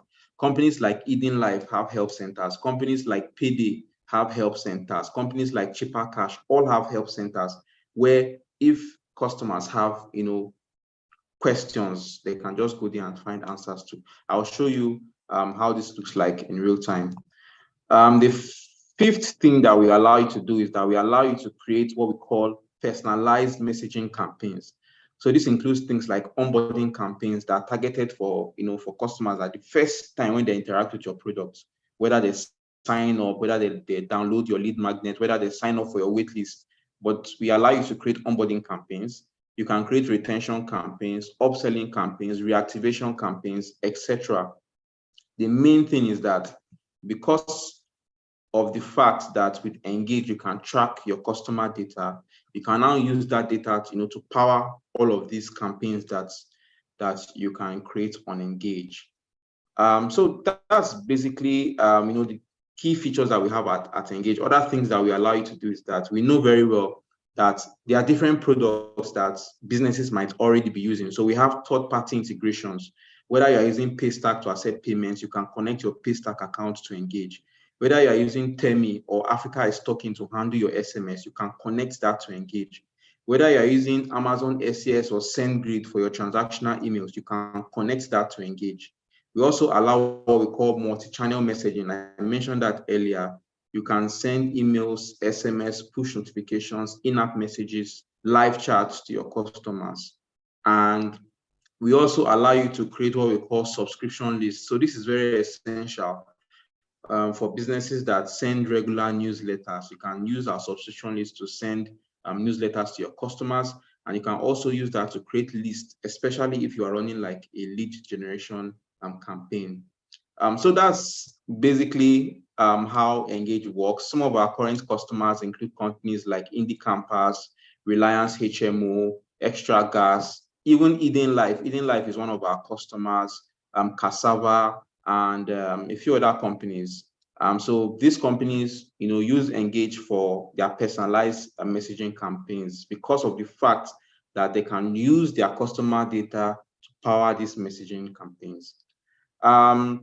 For new companies, we have a free plan. We have a free plan that anybody can get started with, and that covers 1,000 active customers. So if you're interested in using Engage, you can sign up today, totally free, and it covers 1,000 active customers. But after that, when you want to upgrade, right, our startup plan starts from $50 per month, which covers 5,000 active customers. So to understand our pricing, just know that we charge you 1 cent per customer. So if you have 10,000 customers, multiply that by 1 cent. That's how much we charge you for using Engage, and that covers unlimited customer segments, unlimited automations, unlimited messages, unlimited automations, unlimited help centers, etc. For this session today, the offer I have for you is that between now and the end of this new month of April, if you sign up on Engage and you upgrade your account for your first 3 months, we're going to give you a 30% discount.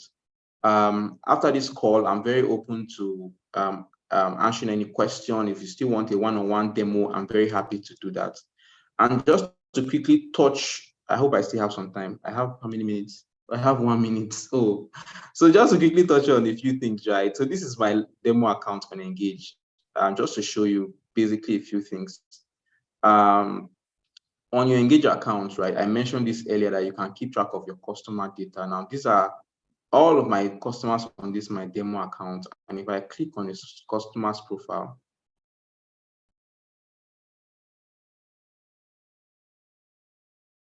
you see the information I mentioned earlier. You can see the customer attributes, customer's name, email, phone number, etc. Customer takes when using your product.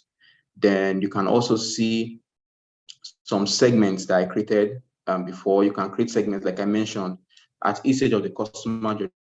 You can group your customers depending on the actions they take when using your products. You can send broadcasts via different channels, like I mentioned, via email, SMS, push notification, or in-app messaging, or you can use our automation feature to create personalized messaging campaigns. And then I also mentioned the help center earlier. Let me just click on this and show you what this looks like. You can use this to, create your campaigns. And then if you see this is our help center at Engage. We used our help center feature to create this. My time is up, so I'm happy to answer any questions. And thank you for the opportunity, Adeola. Okay. Yeah, thank you so much, Aaron, for that brief on Engage. So please, if you have any questions for Aaron is going to further questions on how to use Engage. Aaron is going to drop his email in the chat section so that we can follow up on this. So if you're looking for marketing automation tool to use, Engage is the best tool to actually use. And you as he mentioned, if you're looking to automate, if you're using to integrate right away, you're getting 30% discounts for the next 3 months. So let's take advantage of that to continue interaction with Aaron and ask questions about how Engage works. I would like us to reach out to Aaron, and Aaron has dropped his email and also his WhatsApp number for us. So reach out to him any way you would like to, any channel you would like to reach out to Aaron on. He has dropped us the information that we need. Please, let's take that. And if you need it after like the session, you can reach out to me and I'll be able to provide this for you as well. So please, if you need this information, as I've said, after the session, reach out to me and I'm able to provide both his email and his WhatsApp number to you to continue conversation on how to integrate Engage in your solution. Thank you so much, Aaron. Thank you for. Thank you, Adeola. Thanks, guys. Thank you for having me. Yeah. Right. So right now we're going to be proceeding. We've spent quite a number of time on the call. So we're going to be proceeding to other presentation. I would like other teams to please stick to their 15 minutes. I'm going to be displaying the timer, and also would like to employ our panelists to also help with I know that we have a lot of questions to ask and a lot of feedback to give, and all. We have provided 15 minutes for the panelists to ask questions and also provide feedback. And that means each panelist has about 5 minutes each to do that. So I will be sharing my screen once again. So I think I have my screen to be shared like 3 more times so that we'll know who is next in line for presentation. So yeah, we have 3 teams left, and yeah, so I think you should be able to see my screen now. I'm going to spin the wheel to select who is going to be making their presentation next.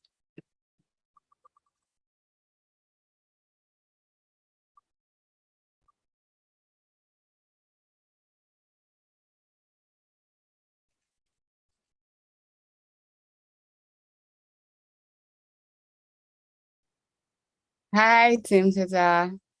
Good morning. Okay, we're still in the morning. Good morning, and it is time for you to make your presentation. If you can hear me. Good morning, everyone. Good morning, Adeola. Good morning.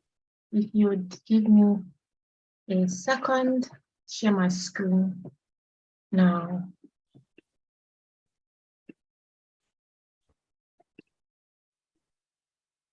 I don't know if you guys can see my screen. Yes, I can see your screen. All right, awesome. Good morning, everyone. I'm Jedida Okonkwo, and I'm representing Team Theta. So imagine living in a city like Lagos and not having to worry about getting to your destination late because you couldn't get a means of transportation. Imagine paying the regular bus fares you spend on traditional buses, but only this time with real-time tracking, comfortable seats, no change wahala, and no fights with conductors. We're basically bringing your imagination to life with Ride Nige Inc. Right, so we did our market research and we noticed a few problems. Some of them we got from people we talked to, some of them we had experienced ourselves. Public transportation in cities like Lagos are uncomfortable, inconvenient, and many times unsafe. The cost of transportation is high because these public buses are always trying to hike bus fares during peak periods like after work and at the slightest talk of fuel scarcity. The existing transport solutions are also not entirely automated.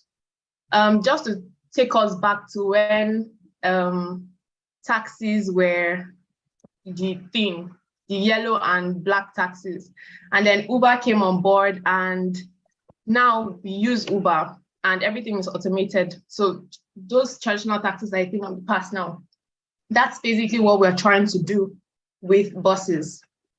So Ride Nige Inc. is a transport company that provides bus hailing services in Nigeria. The company, we're starting it in Lagos, and we aim to provide a convenient, safe, and affordable automated transport option for commuters who need to travel to and from work, school, and other destinations on a regular basis. What we're offering is comfortable, fully air-conditioned buses, safer means of transportation, a convenient way to book rides without hassle, affordable bus fares calculated based on distance as opposed to time. Yeah, sorry about that. I should have turned on my camera. So affordable bus fares calculated based on distance as opposed to time, and automated system for riders or drivers. Our target market is students, organizations, that's businesses, business travelers, that's the businessman that wants to go to the market every day, and commuters generally. Right, so the key benefits that people stand to enjoy when they use our product is it's really easy to use. The bus fares will be affordable since it's calculated based on distance. Most of these automated solutions that have come, like Uber and the likes, they're not for buses though, but their pricing model is basically based on time, not just distance, time as well. But with Ride Nige, even if there's Lagos traffic, your fare would still be calculated based on the distance, not the time. Also providing a very convenient way to book rides without hassle, a means of identity to know drivers because we'll be doing KYC, fast means of transportation, safe means of transportation. It's fully automated and there's real-time trip monitoring. So one of my favorite things about this idea is it's been validated already. We sort of have validation because we have a competitor, right? So it's not a new idea that nobody has really tested out. So there's Shuttle Bus. They're basically trying to solve the same problem as us, trying to provide buses that are comfortable, fully air-conditioned, safe, and all of that. Their products include rides, mentorship during the bus rides, school buses, driver programs, and all of that. They have a couple of things that they are doing aside the bus hailing app. So their marketing strategy that we have noticed is digital marketing, referral program, partnership, and event sponsorship. We have seen that their main strength is they have a strong brand reputation. They actually didn't just start, they've been around for a while, and people have grown to trust them as a brand. They're also doing diverse product offerings, right? I mentioned something about mentorship and school bus programs, and it's quite easy to book too. but their main weakness is they have really limited routes. Until recently, they weren't even going to Yaba. And if you're not going to Yaba in Lagos, where are you going? So they have really limited routes. They depend too much on road conditions, and they don't do as much marketing. Their target market is tourists, organizations, business travelers, and commuters. And their main threat is the growing demand for intercity travel, expansion to new routes, partnership with hotels and tour operators. All right, so here is our business model lean canvas. Some of the things here are things I've already mentioned, so I won't go over them again because of time. The problem, our solution. One of the unfair advantages that we have is, although we already have a competitor, we are still one of the first movers in the market. It's not an oversaturated niche where there's everybody doing it. So we're still one of the first movers. And quite frankly, I would still say that even this said competitor has not exactly gained monopoly in this space. So we'll still be considered as one of the first movers. Our channels are social media, influencer marketing, B2B partnerships, TV ads, referrals, and print media ads. Our high-level concept is Uber for public transportation. Our target audience, as I already said before, professionals who go to work daily, students, businesses looking to commute staff. We intend to make money by charging for ads that are displayed during the journey. So we're going to be allowing businesses to book slots to display their ads in the buses, and we'll be charging for that. So that's one of our revenue streams. We'd also be doing B2B partnerships where businesses are willing to commute their staff. There are a lot of businesses that actually do that. So we'd like to land partnerships with people like that.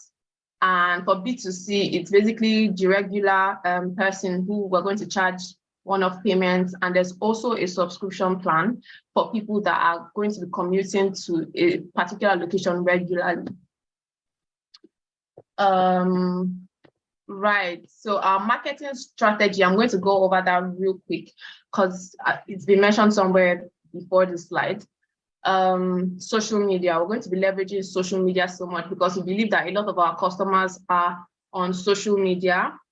Closely related to social media is influencer marketing. We're going to be using television ads because, again, our target market, they watch TV. We'd also be leveraging referral programs and print media. So let's go to our user persona. First one is Gbenga. So Gbenga is a student. He's 22 years old. His annual income is 360,000 naira, and he's still in school, BSc Review. His location is Abuja. So he works as a full-time, he's a full-time student studying computer engineering at the university in Abuja, and he relies on public transport to get to and from campus, and also to run errands and socialize with his friends. For his personality, he's busy juggling coursework and extracurricular activities. So he's really safety conscious and mindful of his budget. He's comfortable using technology, and his sources of information, where he usually get information from, customer feedback, design portfolio websites, design communities, tutorials. His goals are to get affordable and reliable transportation to get to class and run errands.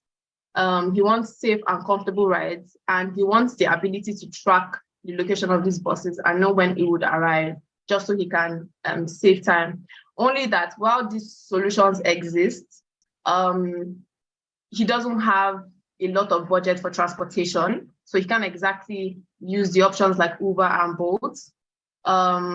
He also has safety concerns, and he has difficulty finding reliable transportation options.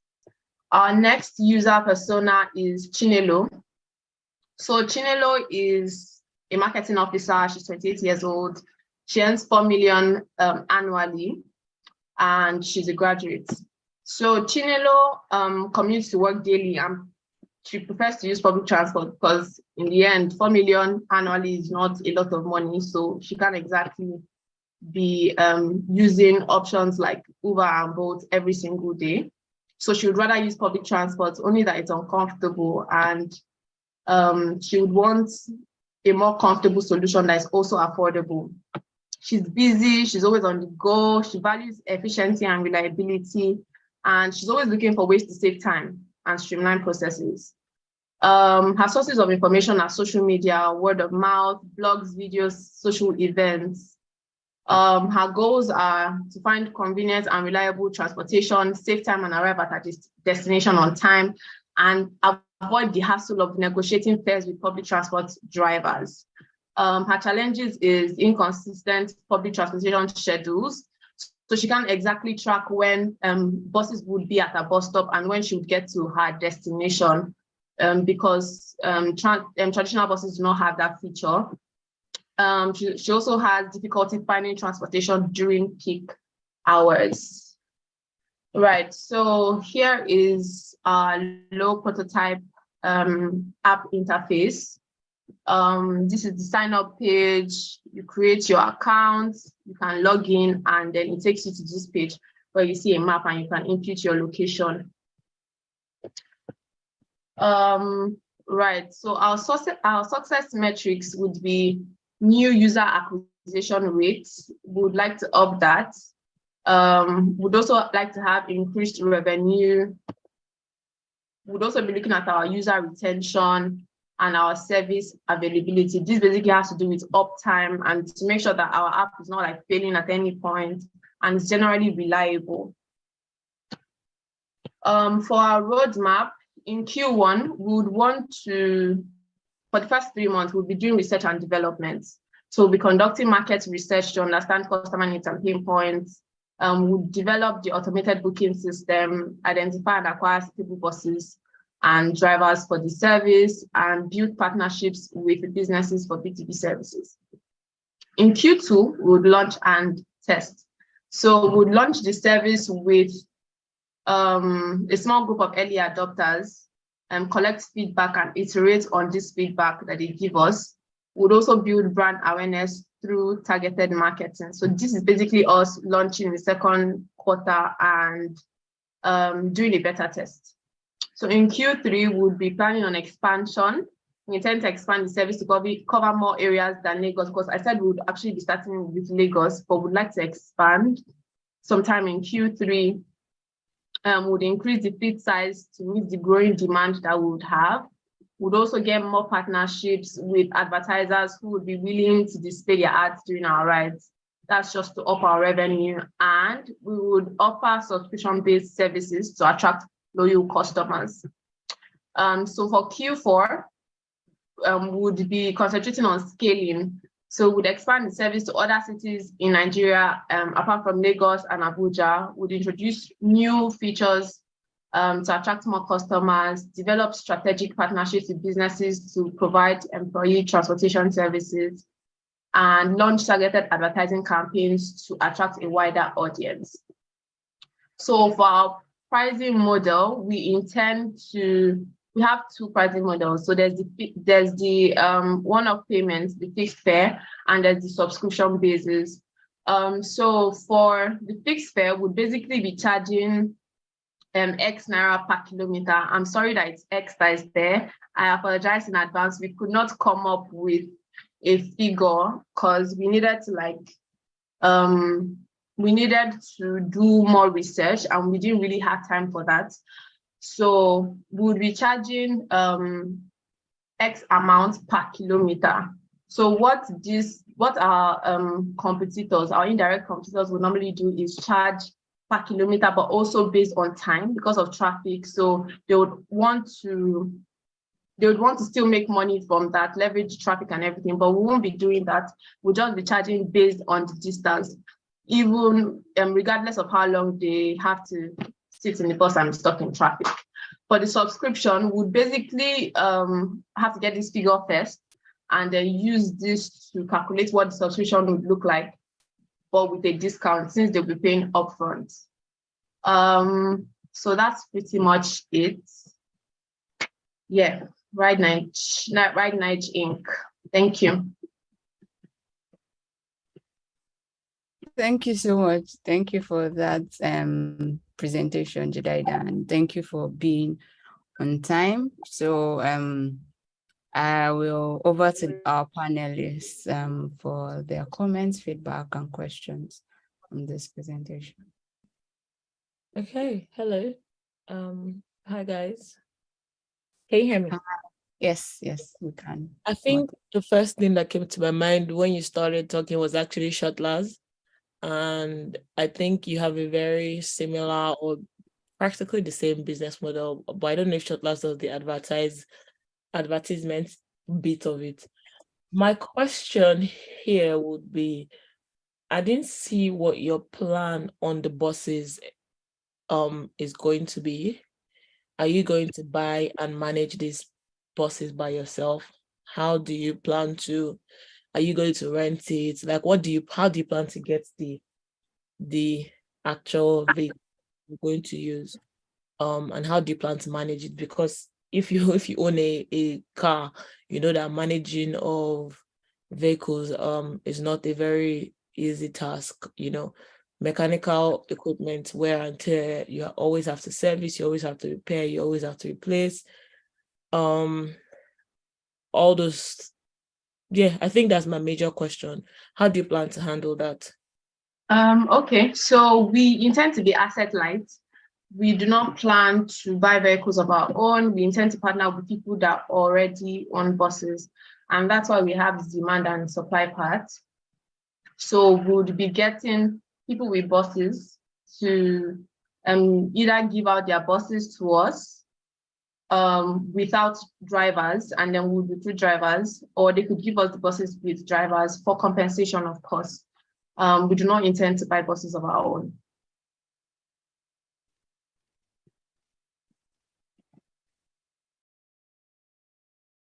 I think you can go.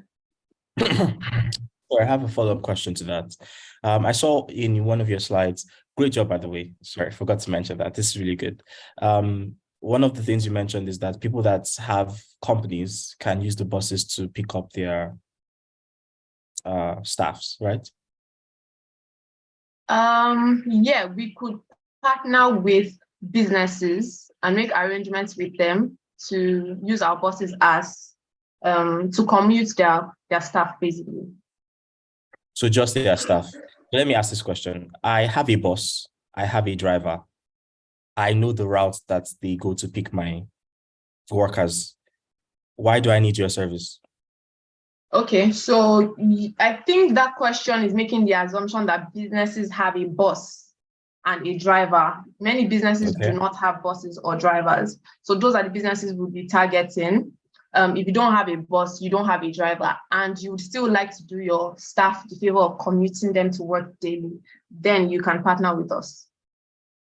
Okay, so the thing is, you have a list of drivers, you have buses, right? Mm-hmm. I am a boss, right? I need my co-workers to get to work on time. But your boss is feeding people. Basically, it works like Uber, right? So I can just wake up in the morning, open the app, click my destination, and a bus around is going to show up, correct? Yes, correct. But the issue with buses and personal cars is, with a personal car, I'm just going to my destination. With a bus, I'm going to the destination of everybody in the bus, right? So how is the routing going to work? Because how buses work currently in like outside apps is there are buses that go to Obalende.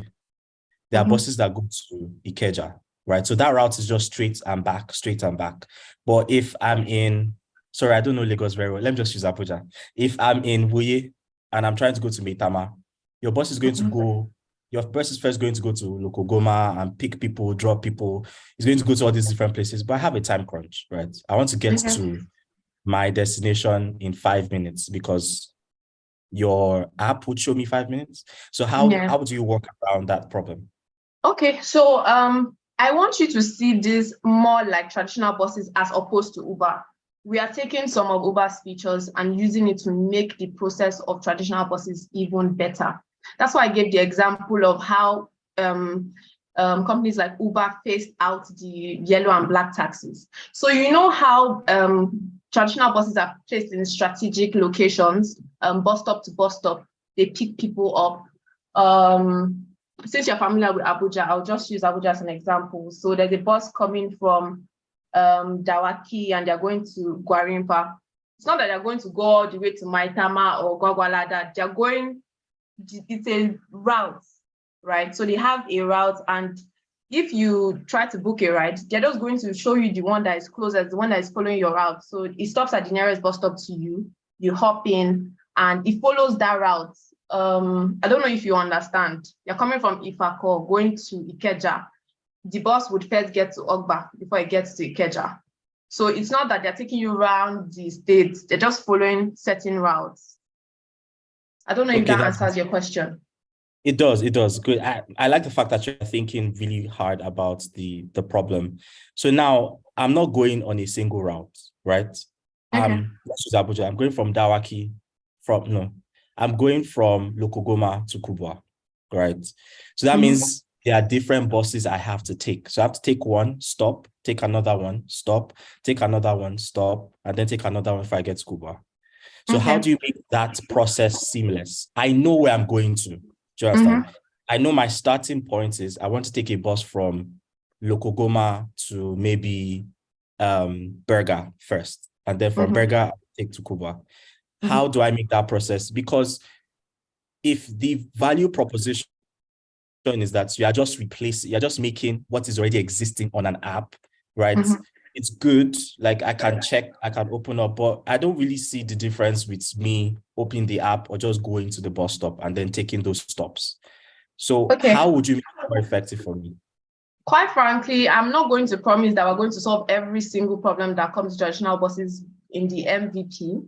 But one of the few things I can mention that is better with our products than traditional buses is you don't just go out to your bus stop and then stand there for minutes and sometimes hours waiting for a bus that just might not come around very soon.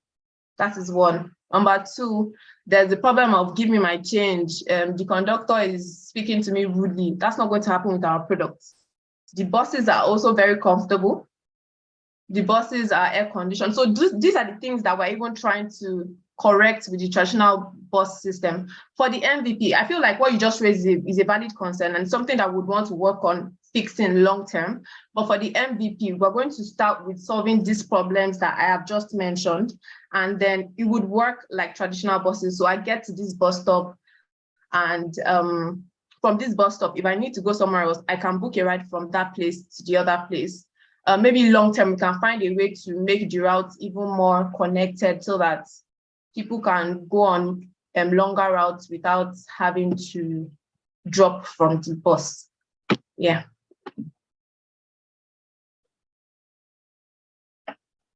Makes a lot of sense. Someone else was raising their hands. I think they wanted to say something. Tega, I think. Yeah, I was going to add to the point that she was making initially about the different routes, but she's talked about it. So essentially, we would have buses on different routes, so just to answer your question, but yeah. Yeah, so Tony asked the question.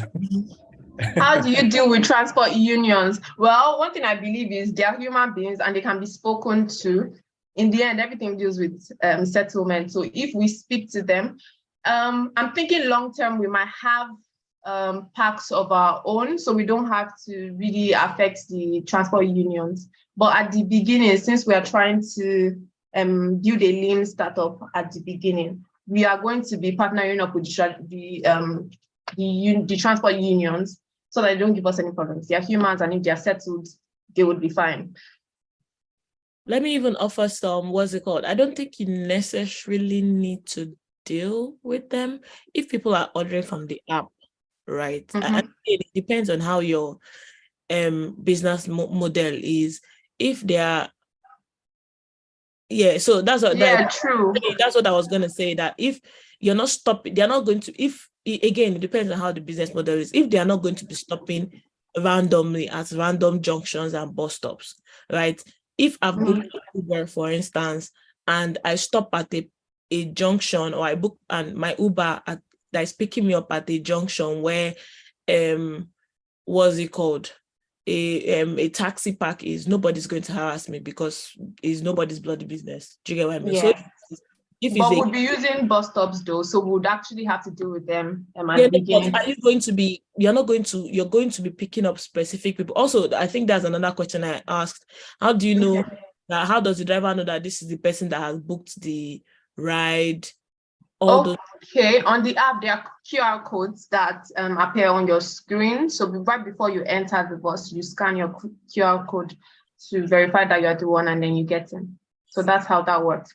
But for partnerships, I feel like long term we would have a lot of partnerships, even with governments, to make their BRT, because BRT is similar to, just not as good as our product. So we'll partner with the government, partner with everybody that needs to be partnered with, and we'll just phase out traditional buses. That's the plan.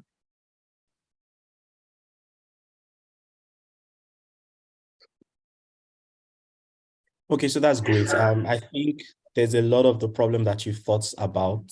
I don't think you've solved it. I think one of the reasons why Shotlers has not reached so many places is also what we just discussed right now, because there's a lot of legal stuff that needs to be there's a lot of different things that you need to overcome to be successful. Another thing I'll just mention, I just didn't want to mention it again because I've mentioned it with other teams. Data is very, very important, right? If you're a product manager, for you to, not even as a product manager, for you to sell anything, anywhere, data is what you use to convince people, right? So tell them the number of people that are using buses, tell them how much you're going to make, tell them how much bus riders are making at the moment. They are making billions. Say it, right? So we know that, oh, this is $1 billion venture I'm about to invest in. It's not that, I'm not just putting money somewhere because you spoke Queen's English or anything. So thank you. Yeah, that's true. I'm sorry, before you move to the next thing, we actually tried to get data like TAM, SOM, and SAM. It was just really difficult to we searched everywhere on data of people that use public transport in Nigeria. We even wanted to start from Africa. When we saw how tough it was, we're like, okay, let's just calm down. I remember people in our group watching the market research video, the class. We watched it again, and we still couldn't find the data, accurate data. So we'll do better. Yeah, that's great. So there's ways around it. I'm not being paid to do that today, so but if there's no way around it, that's a valid problem that you can solve too, right? I think statistica.com, they try to collect data from people all around the world, so you can find it in one single place. That's another problem there that you can solve. No, but I think the data problem is actually a Nigerian and African problem. We literally don't have data for a lot of things. I know even on Statistica, I know quite a number of things I've tried to get data on, and you just can't find anything, because sometimes people are not just paying as much attention to people are still trying to survive and aren't paying as much attention to actually try and track. It's just now that we're beginning to become data driven. So I think data is going to start coming up more and more from now, but to find existing data right now can be really hard. Actually, I feel your pain.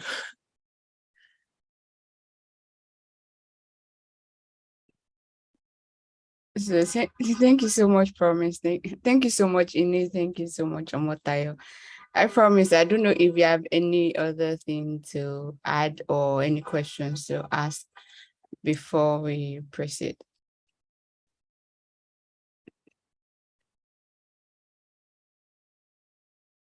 Promise, if you're trying to speak, I can't hear you. We can't hear you.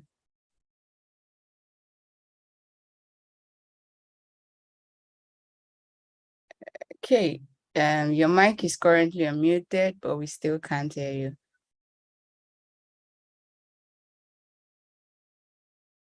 Is it just me? Can anyone hear Promise? No, I can't hear him. Okay, we can't hear you, Promise. Please, you might want to check your microphone to see if it is well connected, or maybe it's network. I think while we I'll just proceed. And I want to mention that we have 2 more presentations, and before the announcement of our last presentation of our results, the assessment, everything, we'll be having one of our other partners that's supposed to speak on this space come speak to us before we finish the collation of our results. Okay, all right. So I'll be sharing my screen again to show the next team that's going to be presenting. Just let me know when you can see my screen. We have Team Kappa and Team Omega to present now. So I'm going to be spinning the wheel to that effect. Let's see who is presenting next.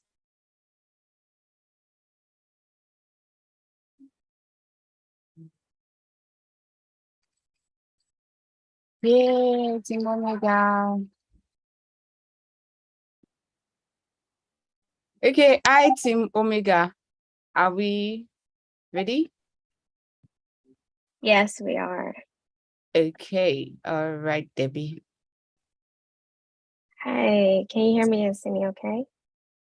Yes, we can hear you and see you. Awesome. I'm gonna go ahead and share my screen.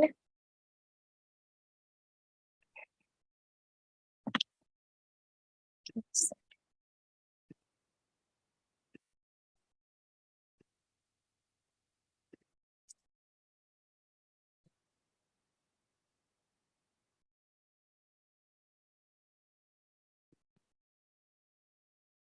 Can you guys see my screen right now? Yes, Debbie. I'm trying to. So you can, yes, just enlarge the screen. Yeah. Okay. All right, perfect. Well, thank you. Hi, everyone. Good morning. My name is Debbie Aoyemi, and I'm one of the team members for Team Omega. And we came up with this beautiful app called Health Pro. One thing that we realize is that social media has, it has a lot of great influence on everyone right now. And the people that we see and the people that we watch on a day-to-day activity, on a day-to-day basis, actually determines, determines what we do as an individual. I don't know if you've been on internet lately, but there are a lot of death and people having various complications as a result of surgery or getting BBLs. And but as you can see that even the influencers that we have on social media are taking this out, like people like Black China and Cardi B are taking all these implants out of their bodies because it's not healthy. So how can we come up with a solution? A solution to this problem that we have. One thing that we realized is, hold on one second. One thing that we realized is that the health conscious, working class, middle-aged adults who struggle with committing to long and short-term fitness goals, this is a major problem. A lot of people don't have time. Some people don't have the motivation to go to the gym or to get their life together. That's why they end up having C-sections. Why did I say C-sections? Sorry, they end up having BBLs and trying to fix one thing or the other in their body. So we came up with a solution to have a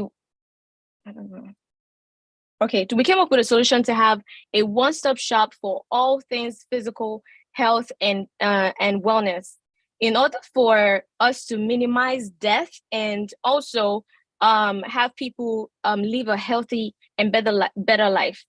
Health Pro offers personalized and convenient solutions, education and support, and a sense of community and accountability to be successful in addressing these problems. So one of the major things that we did was we conducted a survey, and we sent the survey out to various people with various ages and work, various people from different work life. And we realized that 56.3% would rather have their activity recorded, because what's the point of going to the gym and you don't even know if you're progressing or not? Because one thing about human beings, we're not patient. If you go to the gym, for example, you come back and look in the mirror and say, oh, I think I already lost a few, or you feel like you already have abs just because of what you did at the gym, but there's no way to track all of these things. So 56.3% of people would like for their activities to be recorded, and 66.7 stated that time and motivation as being the biggest obstacle in sticking to a consistent fitness routine.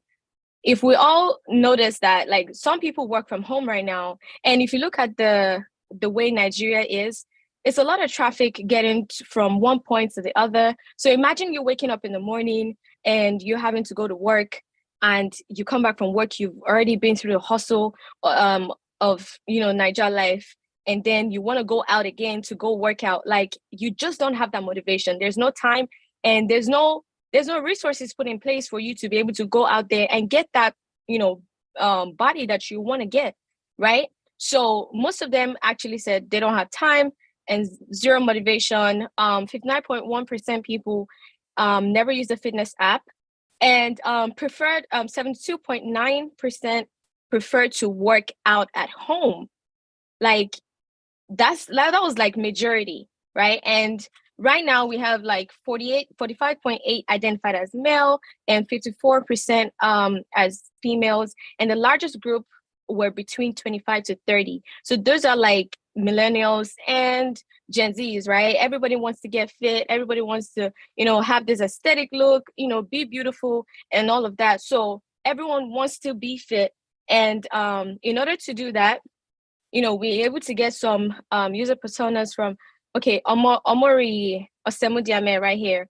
She's 26 years old, Nigerian, who owns a young and thriving fashion brand and works out from her studio located in Lagos.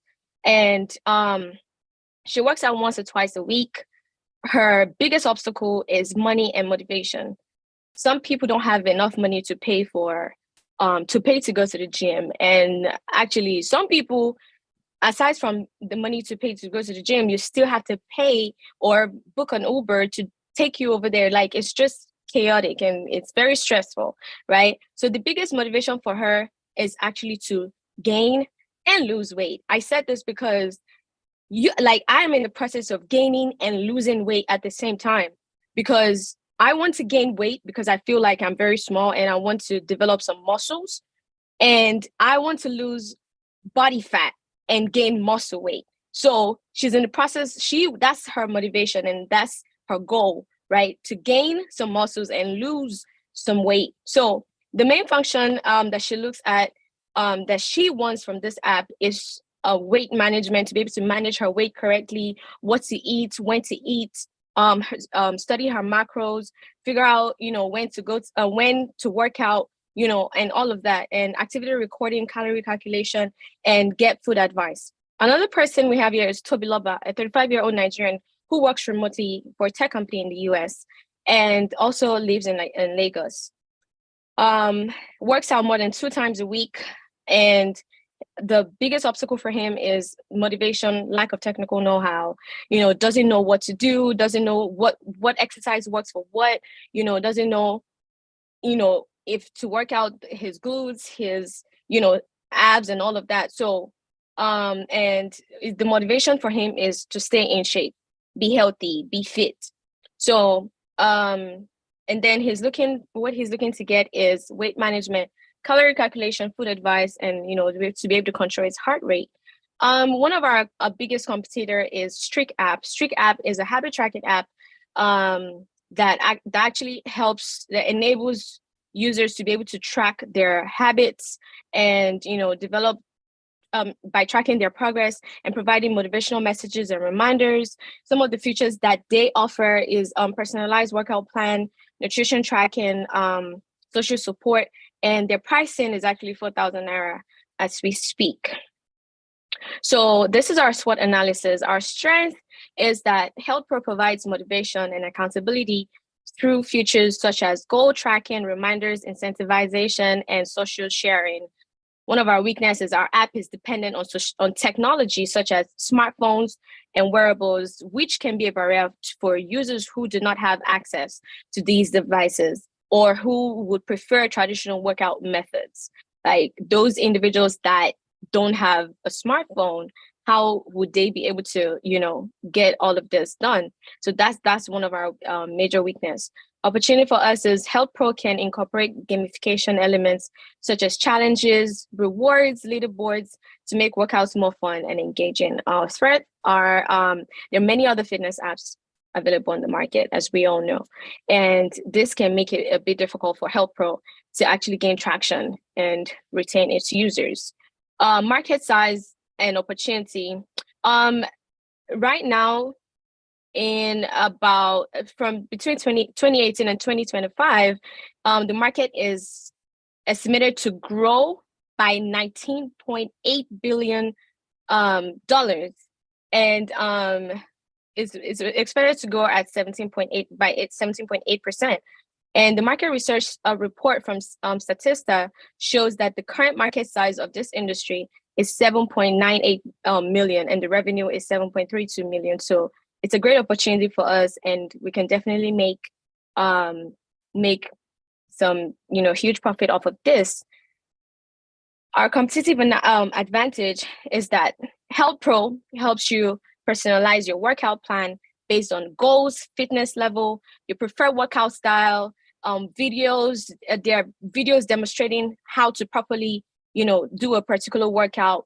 And the app also helps you track your progress, your weight, your body fat, body mass, workout history, and also it's a social feature. It's going to be just like any other social media platform out there, like Instagram and Twitter, where you can share your workout plans and you can share your results and everyone can cheer for you and all of that.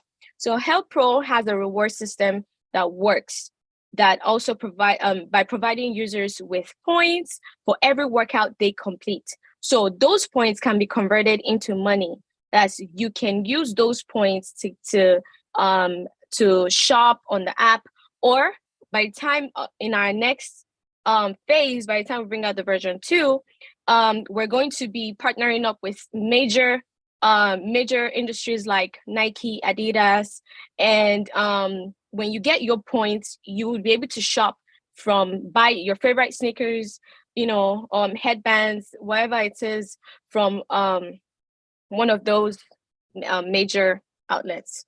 So business model for us is, our key partners are the fitness trainers. We're going to have trainers from like all those Instagram models and fitness trainers, who are going to be partnering with us. And our key resources are majorly our content, technology, the trainer and athletes, marketing, customer service, partnerships, and sponsorships. And then the customer segment is fitness enthusiasts, beginners, busy, professionals, athletes, and the likes. Our key activities are content creation, our app development, marketing and promotion, customer support, and the likes. So for our cost structure, we have the technology setup and maintenance, marketing and advertising. How are we going to get our revenue? By subscription fees, in-app purchases, partnerships, and sponsorships. Our product roadmap. Now, we started working on this particular product in October, where we conceptualized these ideas, and we made our research and started to put the designs together, and we sent it out to the UI UX guys, which is, we have on our team that, we're able to put all of this together. We did a couple of testings and launched and did a marketing campaign by some of our favorite celebrities. And then we are launching our app today. MVP features, some of our major features are personalized workout plans, nutrition tracking, rewards, workout logins, integration with fitness wearables, motivational content. Now, when you download the app, Health Pro Fitness app, you log in, register your information, put a little bit more about yourself, And then you can select your fitness goals. What is it that you want to do? You want to lose weight? Do you want to, get, gain weight? Whatever it is that you want to do, you put everything there, and then you select a plan. What plan works for you, and then you proceed to making your payments.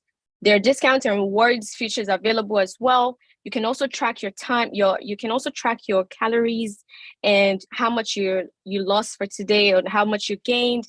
And also we have a friends leaders board that's you can share your activities with your friends, and also you'll be able to know where you actually stand, and it's a sort of like a very good competition between you and your friends, so you can actually do better. All right, so moving on, our marketing strategy, we have the content marketing, referral programs, paid ads. I'm sorry, I don't know if I'm running out of time, that's why I'm like kind of skipping through.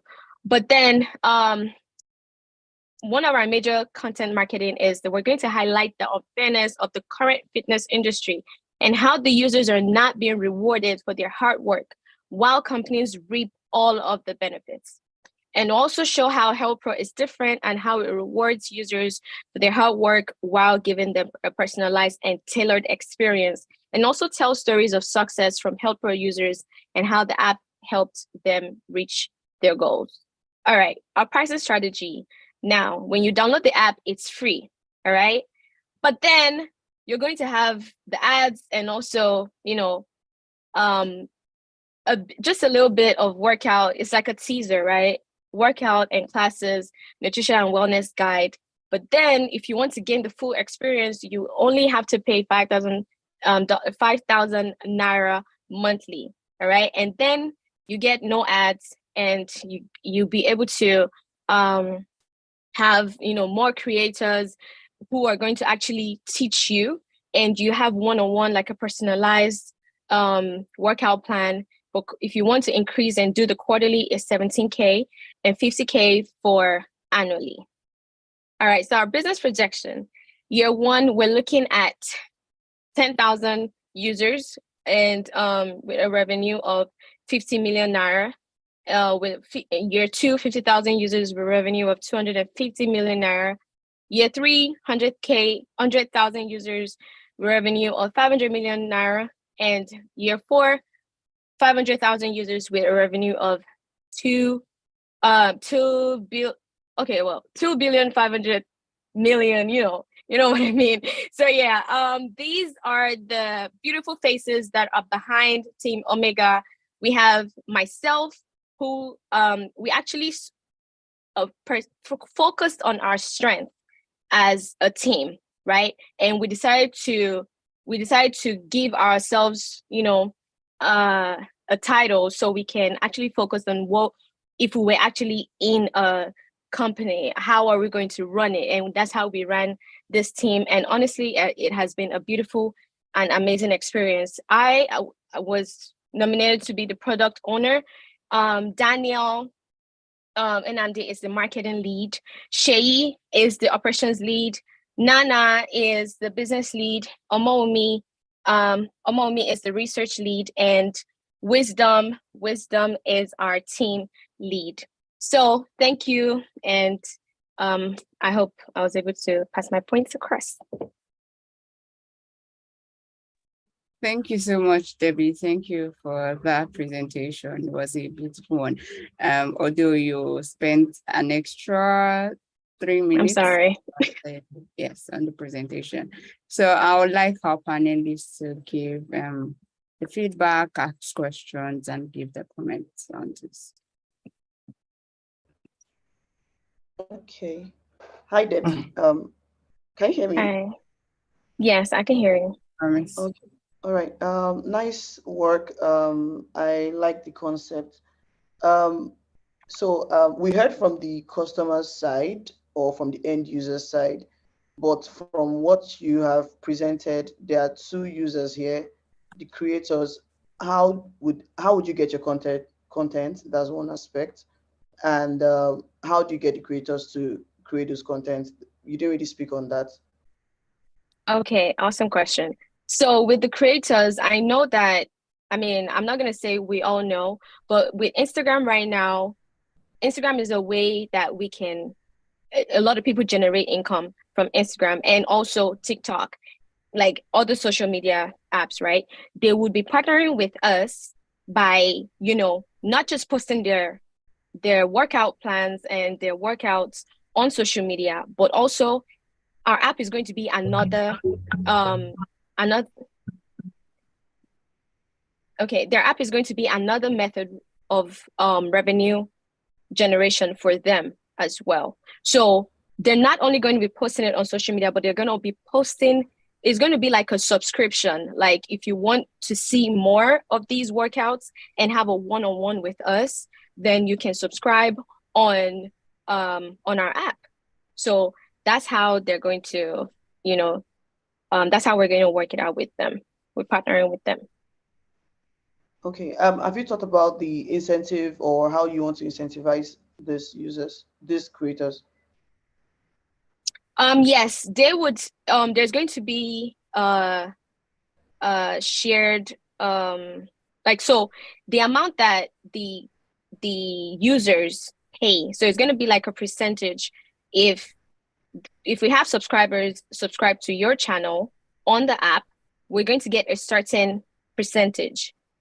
A certain percentage off of that revenue. So it will be like about a 60-40, you know, they'll get 60, we'll get 40. You're using our platform, you know, sorry, we get 60, you get 40, you're using our platform, and we're giving you, you know, a place to actually play, you know. So that's how we're going to do it. Okay. Who are your direct competitors for this product? Okay, we have Streak app and some of the other, like, sorry, I don't really, like, we have LA Fitness. Those are like, LA Fitness has their own app as well. It's a workout app. And we also have Streak app. Streak app is one of our major competitors that has, you know, almost everything, but not everything that we have on our app. So. Okay, so what would you say is your major differentiator or unique selling point? Why wouldn't I even use like YouTube to get all the content I need? Well, sorry, Promise just took the words out of my mouth because I'm not a fitness person. So right, like okay. I just buttress on Promise's question, so I'm not repeating, right? I'm not a fitness person, right? But maybe I want to feel, everyone wants to look good or anything, right? Maybe sometimes I want to, you know, what's it called? I have my Apple Watch that used to tell me, even when I did not send it message, it would tell me, are you working out? Are you walking? It's to track my steps, track all this. Why don't I just go to YouTube, check how to get a flat tummy, do some of those things, wear my watch to track it. What exactly are you going to sell to someone like me who is not a fitness person, or am I not part of your target audience? It's fine if I'm not, right? If you're targeting people that are just interested in that, then if you're targeting those guys, what exactly are you also selling to them? Okay. You have your Apple Watch, right? I have my Apple Watch too. But guess what? Let me ask you this. When last did you work out? I don't know what that means. Okay. So no, my point is, everyone says, oh, okay, well, let me use Treford as an example. I can always go get a product management course on YouTube, but why am I paying for Treford? Because I want accountability, right? That's how I want you to see it. You can get everything you want on YouTube, but not everyone is motivated to get up and go do what it is that you want to do on YouTube. I don't know if you're getting what I'm saying, but you can watch it, but are you actually doing it? Are you actually waking up in the morning to do it? With the app, you have a more accountable system that can actually, you know, tell you, okay, this is what you need to do. And because of the rewards, YouTube ain't gonna give you your rewards. You're not gonna get rewards from YouTube, you know. So because of the reward system that we offer and provide, you know, you're able to get more points, and use that point to get more sneakers or to buy something that you want for yourself. You know, go shopping. That's the actual, I'm going to tell you, that's the selling point. You cannot get a reward system. You cannot have a social platform on YouTube, or you cannot have your friends follow you or follow your workout plan from watching YouTube. So that's where Health Pro comes in. I don't know if I'm able to, if I answered your question there, but.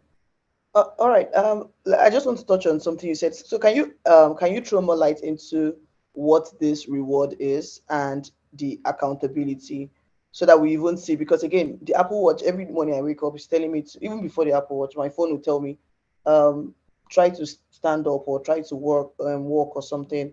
So we already have so many devices telling us what to do. I don't think another app will tell me go and work out, and I'll jump up and go and work out. So I would like to know what the accountability plan is and reward points. Yeah.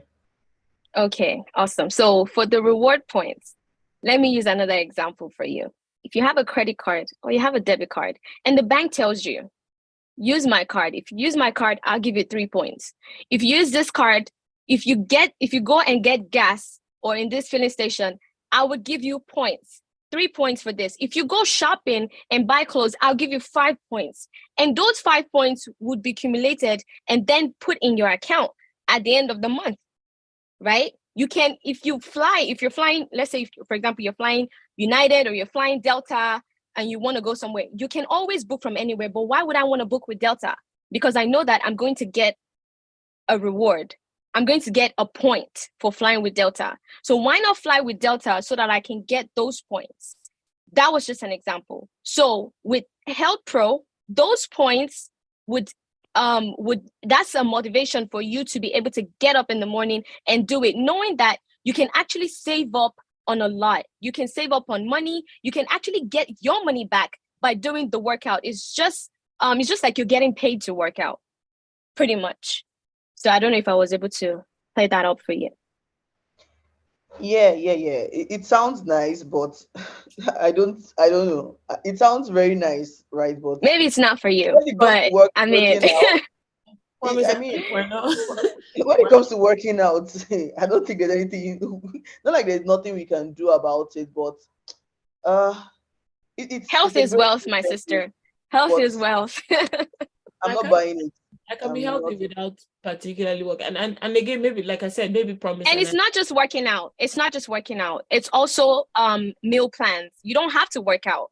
Like I'm gonna tell you, I have to it's not just working out, it's also meal plans. You don't have to work out. You can watch what you eat and you get your right body from actually eating right. I don't understand what you're saying, like meal plans. And I'm clearly not your target market, right? Okay. I understand where promise is coming from. Someone like me, we've got people that have, I personally have very fast metabolism, so I eat whatever. Like people pay for it, right? And I don't add weight, and I think I'm healthy because I do get my health checked out because I value my health. So I don't have motivation to work out, right? And so we're saying that to be honest, a few percent of Nike sneakers is not going to make me work out. But I feel like the product is valid for a particular a market segment, right? For a particular segment of people. I might not be part of those people, and maybe not promise as well. So for us, when we're looking at it, we would say, I don't think, because like I said, my watch literally tells me time to stand up, take a walk, all those things, right?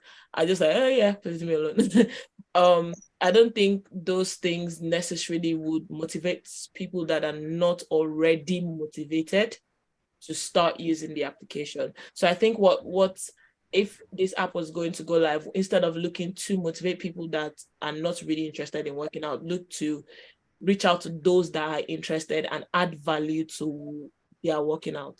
I don't know if that makes sense. So it is a valid app. I know that's quite a number of people. I have lots of friends that are interested in going to the gym, that have tried to drag me to go to the gym, and that actually enjoy working out, right? So if there's something that I know that for, they buy protein shakes, they buy all these things. So if there's something that is going to improve their own workout experience, I know that they would be interested in it.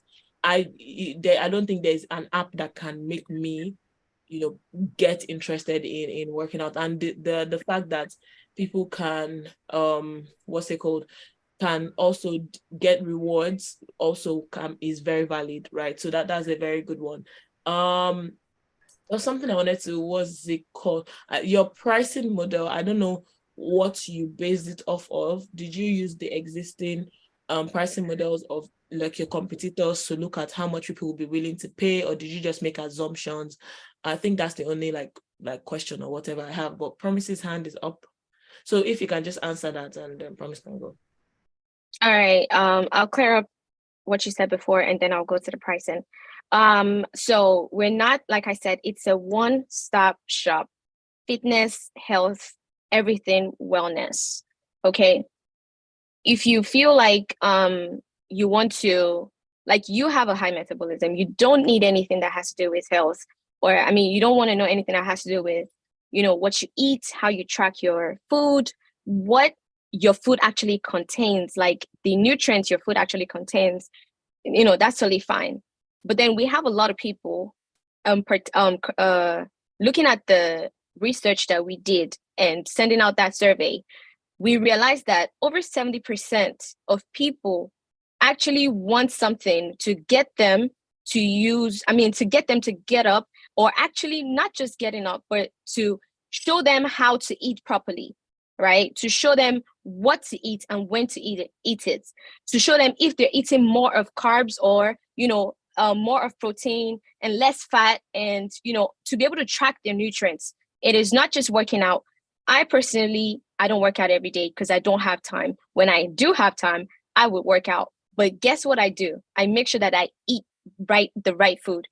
I live in the United States, and it's very easy to get caught up with fast food and eating junks. And because I work from home, it's so easy for me to just grab a snack or grab this shake right here and just drink. But if I'm able to track my food and everything that I eat on an app that would give me exactly what I want, then I'll know that, okay, I am good on this. Should I eat Snickers, or should I have a chocolate? Should I have ice cream? Oh, I don't know. Let me check my app if I am still good to go, because I don't want to have a big stomach, or, I'm trying to lose weight. So I don't know if I want to eat this or not. So I think that's what the app is, not just to, help you go to the gym or get up and do all of that, but it also, helps your nutrients and nutrition and all of that. For the pricing, it was based off of our competitor, like what they have currently. And, we had to look at, what we're offering as a team, and as a company. And that was how we based our pricing method. Okay. Omami, do you have any question? Oh, sorry, Omotayo. Do you have any follow-up? So that I can go on. Oh, please, just go on, Promise. I think we've never got to the allowed Ili to talk. Sorry. So firstly, who is your ideal market right now? The demography, is it like for Nigerians first, or just like a global product immediately? Where do you intend to first? Okay, right now we're looking at Nigeria. Okay. So for Nigeria, first of all, the most things that we eat here is carbs, or our carbs, right? That's one part. I personally don't know what the calorie size is for a plate of poundo. I don't know that. So I don't know about entering that data, except you would put it in your system that, so and so amount of poundo is so and so calorie. So I don't know how you'd look at that. Also, I've been working out from the beginning of the year, but I actually stopped at some point. And to go back to that gym, I've been busy, so many things just coming up. And again, I don't think a pair of sneakers would make me jump up, right? And just to buttress what Omotayo said, I think it would be better to look at people that are already enthusiastic about fitness and health, right? As opposed to people that are not motivated. Because even besides the motivation, there are different reasons why people can just stand up to just move, right? That's one aspect. And I think another thing you should really, really hammer on if we'll go when you're going live with this product would be the community aspect. Another beeping thing would not be the reason why I would jump up, right? Rewards would definitely not even, I don't even care about it, right? So maybe the community aspect of the product can be more enhanced, right? If so maybe like on a Saturday like this, there is on the app, there is a bunch of people cycling. I would probably want to go there because there are people there. I might meet people, I might network with people, then I will just go and join them to cycle. And then I've renewed or I've improved my health and also mingled with people and made friends, right? So I think the community aspect should be improved, right? I think that would be a better selling point because I know most people even struggle with making friends and meeting people because everybody works from home literally now. So if the community thing is like and there's a health aspect to it together, I think that would make more sense. And also you should really, really also focus on improving the value chain for people that already work out because there's more, I think there's more market there as opposed to people that are not motivated, if I'm being honest with you, especially in Nigeria, right? If it's a global thing, maybe there are some people that get motivated with sneakers and stuff, but Nigeria it's going to be a problem. Then the nutrition aspect as well, it makes sense, but you might want to also look into that as a whole feature as well, because as I said, I don't know what the calorie count is for Poundo, and I'm sure Actually. so so yeah, basically just adjust my point on how we can improve the product, but I think the problem is there. The problem in health in general, I don't mean the motivation part because I don't really want to go to that aspect, but the problem in health in general is there, and health is something that is never going to die. That's the truth. As far as we're breathing and living, health is important and paramount to our existence. So so yeah, that's pretty much it for me. Thank you so much, Promise. Honestly, I'm going to do you a favor, but maybe because this is a presentation, we might actually, decide to make this live, but I want you to download MyFitnessPal. Now, MyFitnessPal, when you type, I eat poundo. I'm a Nigerian. I eat amala. I eat rice. I eat gari. I literally type my food on MyFitnessPal, and it tells me exactly how much carbs that is. No matter the food, even if it's Indian food, Nigerian food, whatever it is, I want you to download that app right now and use it. Now, I'm telling you that My Health Pro, this app is a one-stop shop for everything. Maybe because it's not live, that's why you can't really see, but it's okay, right? My Health Pro has literally everything. You can track your food. You can track the calories on everything that you put in your mouth. Trust me. So, but I appreciate your feedback. I would like one of my team members to come on board to unmute his mic and actually speak on, on this issue as well. Wisdom, can you please unmute your mic? Thank you. Sorry, Debbie, I don't think there's any more time, to be honest. Oh, okay. Okay. I'll give a quick summary. I am actually your target market, so my summary might be different from the rest of the other guys. But someone posted something, I think it was Oyin that posted something in the chat, and I think that's really good feedback. Firstly, I like the fact that you're really passionate about it. It looks like your team is very passionate about this problem you're trying to solve, and it shows. One thing though, I think you could have managed the time so much better, because time is like the sure mark that will be giving every team except you guys, right? And I know for the purpose of this, even if you're presenting and trying to get funding, you need to respect the time of the investors. Firstly, investors don't have time. So keeping the time is like really, really important. Regarding data, you did quite well. I saw data at so many places. I was even going to say that I was going to start adding to your backlog ideas. I'll just be like, annoying stakeholders say, why did you guys build this? But, let's leave that for now. I wanted to find out how you guys would track the points, because I've gone on apps, they say, oh, we reward you, and the reward is pretty useless because I probably need to work out for a year before I can buy that one sneaker. I wanted to find that out. If I can do it in like a week or a month. I'm gonna download the app today if it's available. So you thought about nutrition tracking. I like the fact that you mentioned MyFitnessPal. I actually downloaded it for a while back. I never opened it. I was trying to open it today, but I don't. I'll check it and see what's done. But well done. Just taking into account what the others have said and try to keep to time. Because you're very passionate, but time is very important. Thank you so much.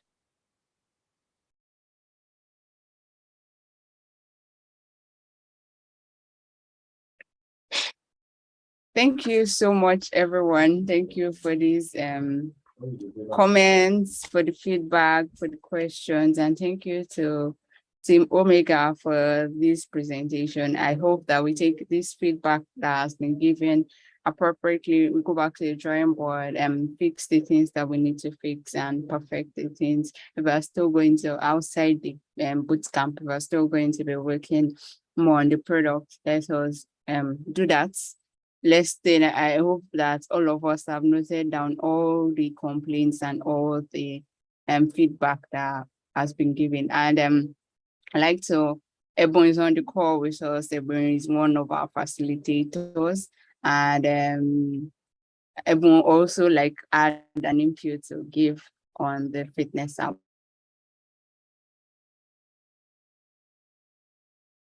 For that.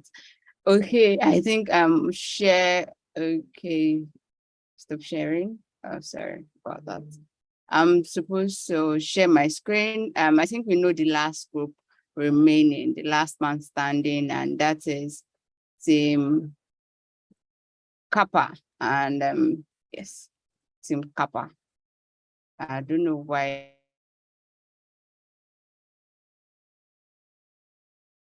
We are ready for you to make your presentation. Please let's be reminded that the presentation is for 15 minutes. After Team Kappa presents and feedback is given, we're going to have our we're going to have the next partner talk about their products and the benefits of the product to us before we share the results. Okay, so Team Kappa, Lawrence, good afternoon. Can you permit me to share my screen now? Yes, sure, you can share your screen already. Okay.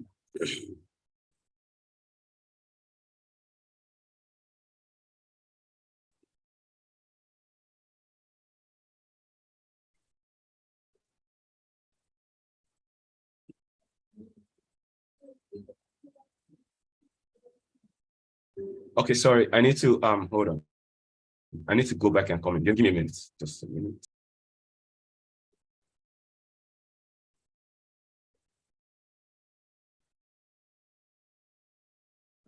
Okay, so I think while Team Kappa is trying to get things together while Lawrence is trying to join, I think if Chris is here, Chris, are you available to, are you ready to? Okay, Lawrence, all right. Can you guys see my screen? Yes, we can see your screen. It's not on slideshow though. Yeah, I'm trying to put it on slideshow. All right, good morning, everyone. Good morning. We're supposed to just do more like introduction, but because of the time, I'll just take us straight to what we have here. So we have, okay, let me get this at the screen.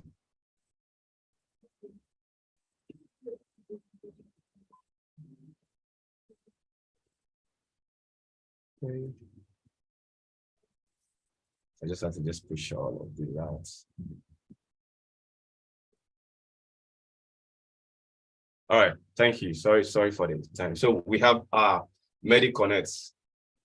This is Team Kappa, and we actually work on a particular health app that can actually solve significant problems in Nigeria, not just Nigeria per se, Africa, and even the world at large. The app aims to address the growing need for accessibility and convenient healthcare services, especially in the light of the ongoing pandemic. aside the COVID-19 pandemic, there are so many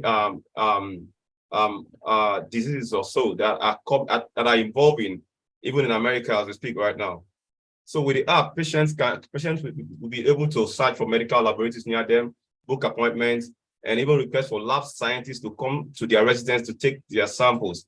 This feature will actually provide unparalleled convenience and flexibility for patients who have busy schedules or mobility issues. So one of the key things about this app is the convenience and the flexibility for patients who have issues to get to the hospitals. So medical, like I said earlier, MediConnect is designed to provide comprehensive and convenient healthcare experience to users in Nigeria. And I'm going to talk about the features right now because I'm trying to put this together so that I can get done before time. Oh, let me put up my video. Sorry, I missed my video. All right, so the core features are medical laboratory search and bookings, doctor consultations, medical test results, medication purchase. And one of the things that we look at is talking about the medical laboratory search. It will help enable the users to search for laboratories close to them. And now they can actually book for lab test, which is an appointment for lab test. So there are two ways. Either you go to the lab to do your test, or you have the lab scientists come to your house, take your samples and go to the lab to do the test, right? And it's easier for you to actually, after the test result, you don't have to go to the lab to get your test results. You can just go on your profile and download your test result. Now, let me give you guys an instance. During the Ebola outbreak in Lagos, we had the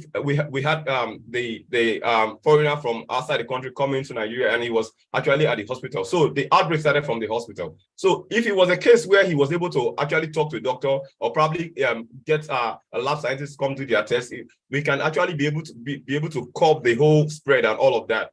And also, for the doctor consultations, you can actually have your lab test result. After taking your lab test result, you can actually consult the doctor on the same app and then talk to the doctor, and the doctor can tell you, okay, share your lab test result with the doctor, and the doctor can give you prescriptions. After the doctor gives you prescriptions, you can actually take your prescriptions to the pharmacy, which is online. Also, he has a pharmacy where you can purchase medication. So you can actually purchase the medication by speaking to the pharmacist, who is a representative for the e-commerce pharmacy, which is connected to the app, and where you can actually purchase your subscription, and then they deliver them to your house, which will cut the whole process of you going to the hospital, waiting to see a doctor, and having to see your test result and all of that. And one of the instances that I'll probably give is me per se in my house. About 2 weeks ago, I came back from the gym, and my wife broke down from the staircase where she was trying to get down from the staircase to the living room, and then she broke down. And we are trying to rush out to the hospital. So one of the things I was confused because I was trying to see how to reach out to the doctor immediately. They can just tell us what to do, because I live in an estate where most of the facilities that are here are far from this place. And there was a problem with the estate because they are remodeling the road, and you can't even drive out of the estate. Right. So the cars, people park outside because they can't even get to the estate. So I have to find a way to call my doctor for him to be able to say, okay, do this and do that for us to revive her. So if it was a case where I don't have a doctor to call, I could probably just go to the app and see someone that can actually talk to immediately and get a solution, an immediate solution that could help, like a first aid. Now, part of the benefit for this health app is to create convenience, accessibility, safety, and comprehensive healthcare experience. Now, talking about the laboratory part of it, I will tell you, when I was in school doing my university days, there was one time I did HIV test. I could not go back to take the result because I was scared of what to say. If I actually had an app like this, I can actually just download my test, stay in my house, and generally console myself if I actually have HIV or not. I don't know if you understand. So sometimes a lot of people do this test and they run away. There was one time I was in Abuja, I also had a test, had an HIV test, and I was trying to run away from seeing the result because I was actually very, very sick.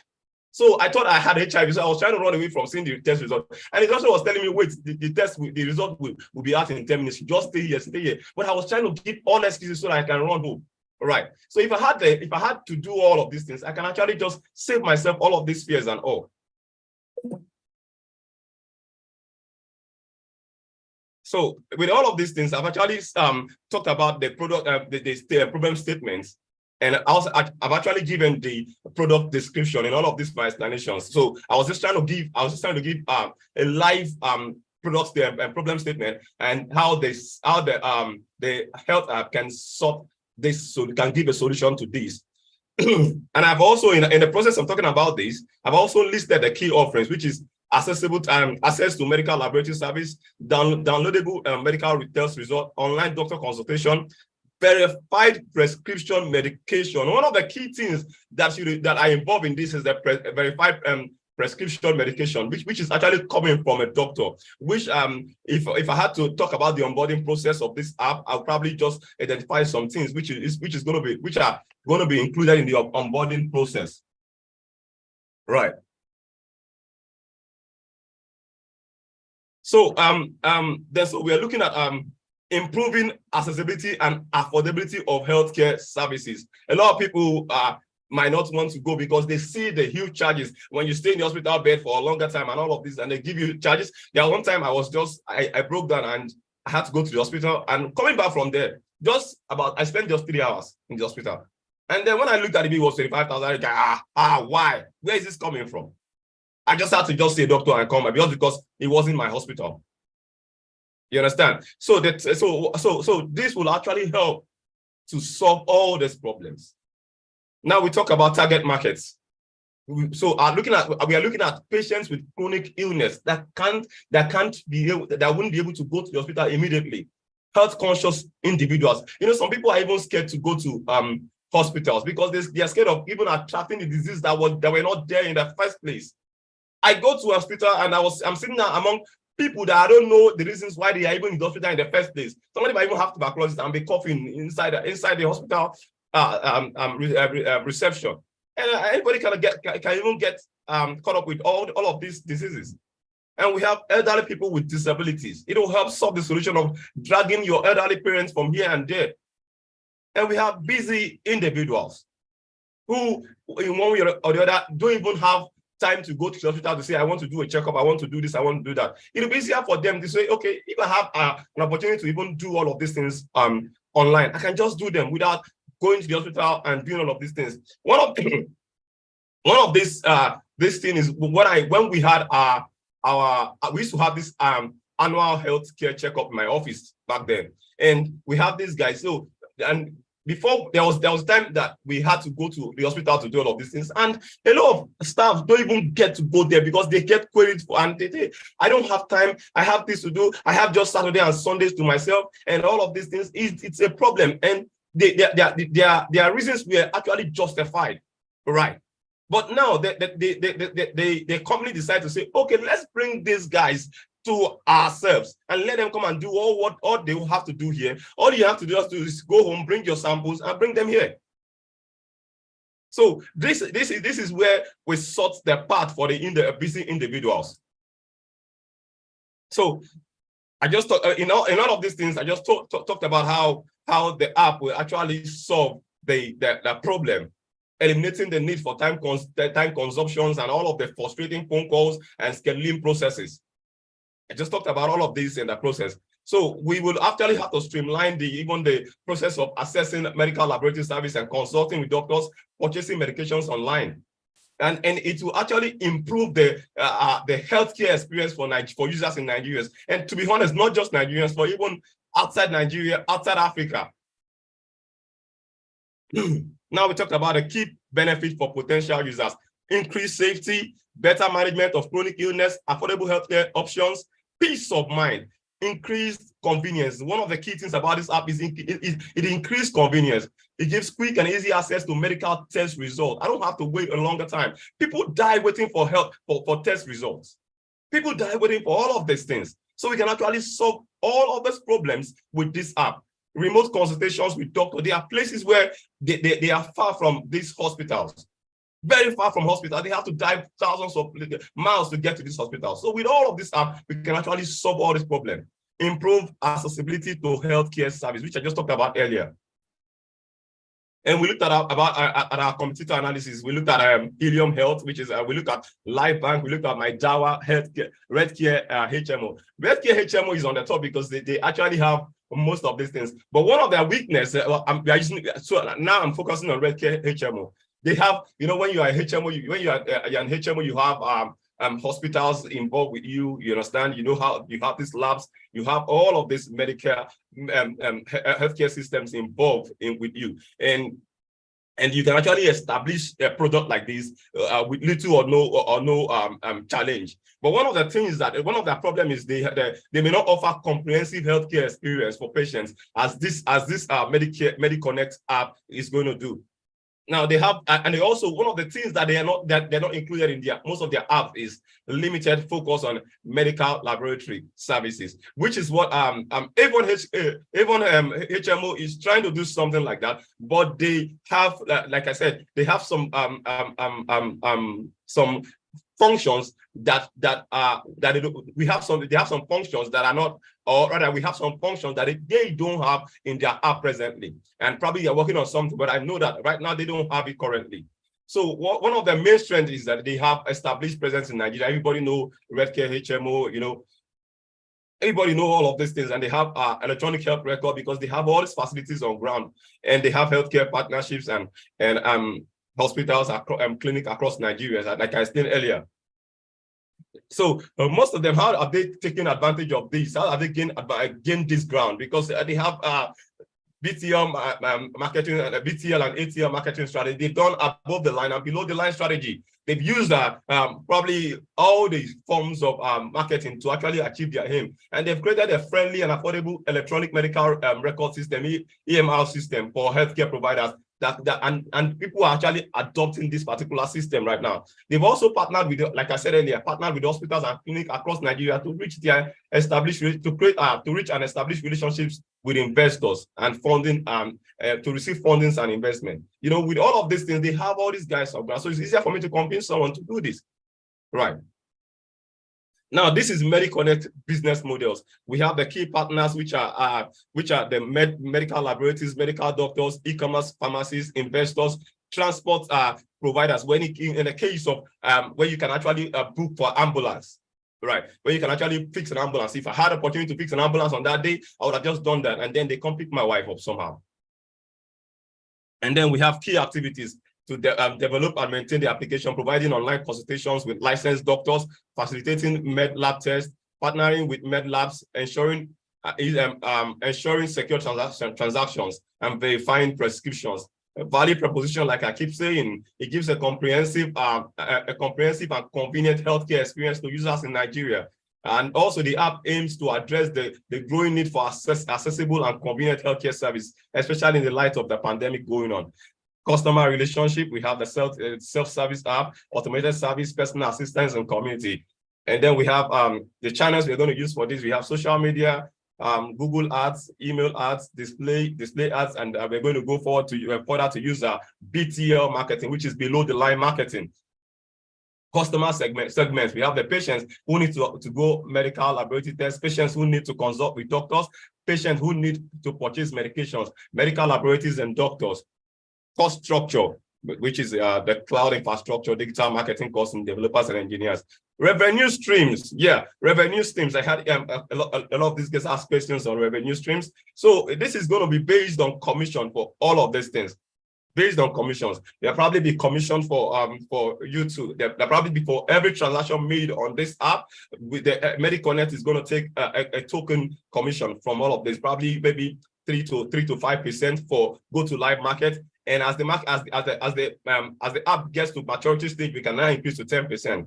And for the pricing strategy for this app, now what we are using for this app, we are using the e-commerce pricing strategy, which is more or less everybody come with your own price. Now, and me as a user, I just have to get there and look at that price that is convenient for me. If I stay in Agege, my health cost, or probably the healthcare service, the healthcare service in Agege is different from the healthcare service I'll probably see on the island. If I go to a laboratory in Agege, I can actually do a typhoid and malaria test. I can actually do a malaria test for one malaria typhoid test for probably 1,500 to 2,000. But if I go on the island, it's different. So just like we have in the case of Jumia, and we have this, we are looking at the medical laboratory and the doctors and the doctors as merchant, and also the e-commerce pharmacies as merchant on this platform. So every merchant come with their price. So I can just go to the app, look for medical laboratory close to my location, see the one that is affordable for my test, and then I pick on that one. Now we talk about marketing strategy, which I explained earlier. We have the social media advertising, we have search engine optimization, we have referral marketing, we have direct mail marketing. And one of the key things that I want to talk about right now is events and partnership. So we're going to be partnering with other businesses to create to enhance their event. If they are probably doing school inter-house and all of that, we can actually go there and make this and partner with these events to create healthcare system for schools and even offices and all of this part of these places where offices don't have to send their staffs to go and do tests in different places to bring results. They can just tell them to use the app, request for tests. They come and take the test, and then they go, and then the office can actually even create an account, and then these guys can actually download the test result themselves and see for themselves who they are employing. User personnel, we look at the background of Adobe Okoro, who is a 35-year-old business analyst, see what she earns and all of that. And one of Adobe's personality and behavior is because she's tech savvy. She wants everything. She wants to have access to everything with using her phone. You understand? She wants to do all of these things within a circle, so she can actually have access to all of these things and then fix them under one roof.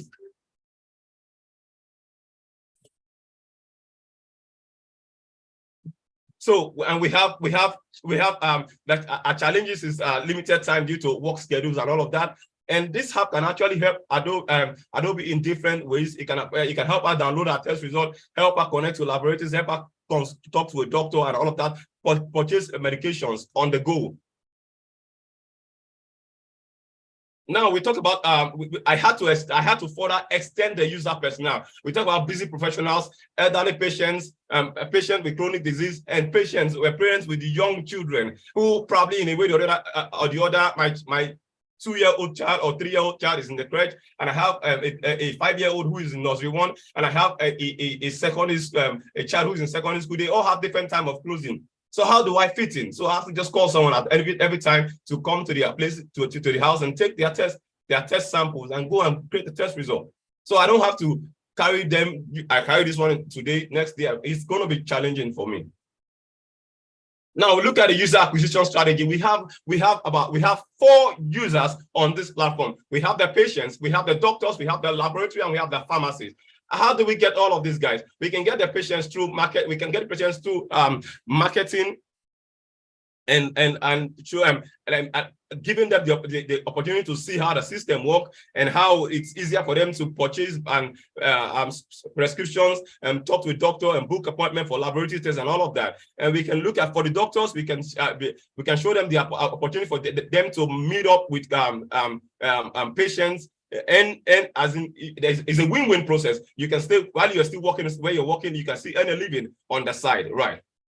And they can use that also for themselves. Same thing with the laboratory. It's a win-win. It's a win-win for everyone. You have nothing to lose because there is no onboarding subscription fee for anyone. So you just come on a platform, show put up your brand and put up what you offer, and then people can pick from you. So it is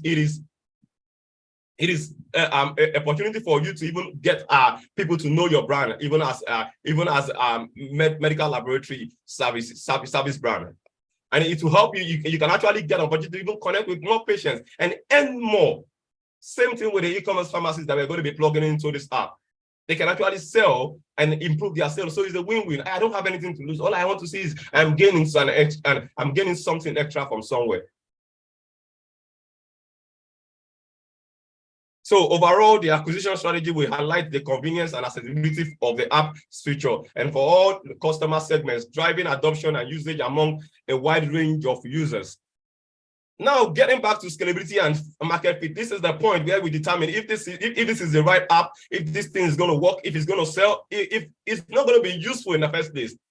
So talking about MediConnect, MediConnect has several features that make it highly scalable and well positioned to fit into the market. First, the app is focused on providing a comprehensive healthcare experience, from assessing medical laboratory service to consulting with doctors and purchasing medications online. It makes it highly attractive to a wide range of users. This feature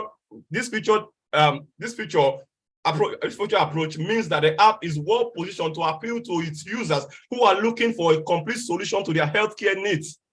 Secondly, the app emphasizes on the convenience and accessibility is highly scalable. The ability to search for nearby laboratories, book appointment, receive test results, and prescriptions remotely means that the app can be used by users across a wide geographical area. This makes it highly scalable and attractive to users who are looking for a convenient, flexible, and accessible way to access healthcare services.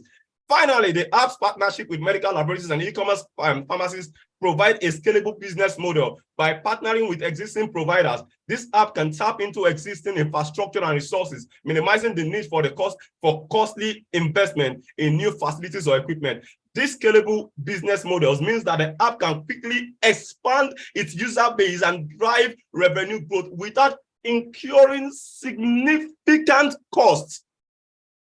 And this, and also the experience of the entire app makes it scalable, makes it a business model that even anyone can easily adapt to. And you will see people trying to come up with things like this.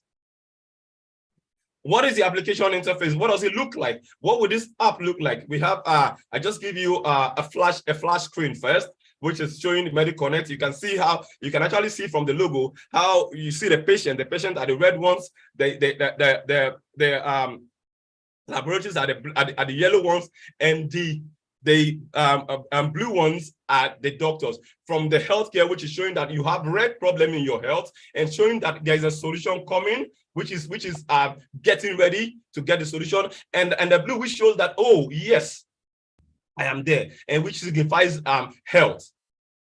You see where it says get started, where you click, you can either sign up. And so I skip the process of the sign up process and the whole onboarding process, and I bring it to the interface, which shows how the app is going to look like. You see welcoming messages, and you see a place where you can book for lab tests. You see where you can look and buy your prescription. It also shows you doctors from these different places and their expertise, their field of expertise. So I'm seeing Dr. Arike Mujaida, dental specialist. So if I need a dental specialist, I can actually consult her. So there are different parts of it. So I can actually just say, I'm looking for doctor that are probably or gynecologist. I can see I'm looking for this doctor. I can actually pick the doctor that I want to talk to. Success metrics. We look at about the conversation rate, which will measure the percentage of users who completed desired action. So if you actually use to marketing, when you use Google Analytics, you can actually set goals for all of these processes. You can actually set goals for booking, you can actually set goals, step-by-step goals for booking, medical laboratory connect, health consultation, and even you can actually set a finish goal for somebody that completed the whole 3 process. And we look at number of active users, which will track the number of users who are actively using the app to book appointment, connect with doctors, and assess lab tests. And we can look at revenue growth, how the business will generate revenue by using the app through booking fees, commission from e-commerce pharmacies, and the rest of them. And we'll talk about customer retention rates. Now, back to taking us to the roadmap. So Q1, we're looking at develop and launch the basic version of the app for Android and iOS, implementing user registration and system integrating and all of that. And Q2, we look at adding features for home samples, collection by lab scientists, implementing in-app payments and integrate with payment gateway and all of that. And we look at Q3 and enhancing the app messaging system, allowing for videos consultation with doctors, develop an intelligent healthcare assistant features to suggest in preventive measures to users based on their medical history and lab test result. And then we go to Q4 to develop and launch the web version of the app for wider access, expand to cover more regions in Nigeria, integrate with more diagnostic centers and hospitals to provide more comprehensive healthcare experience for users, and so on. I'm just trying to speed this up.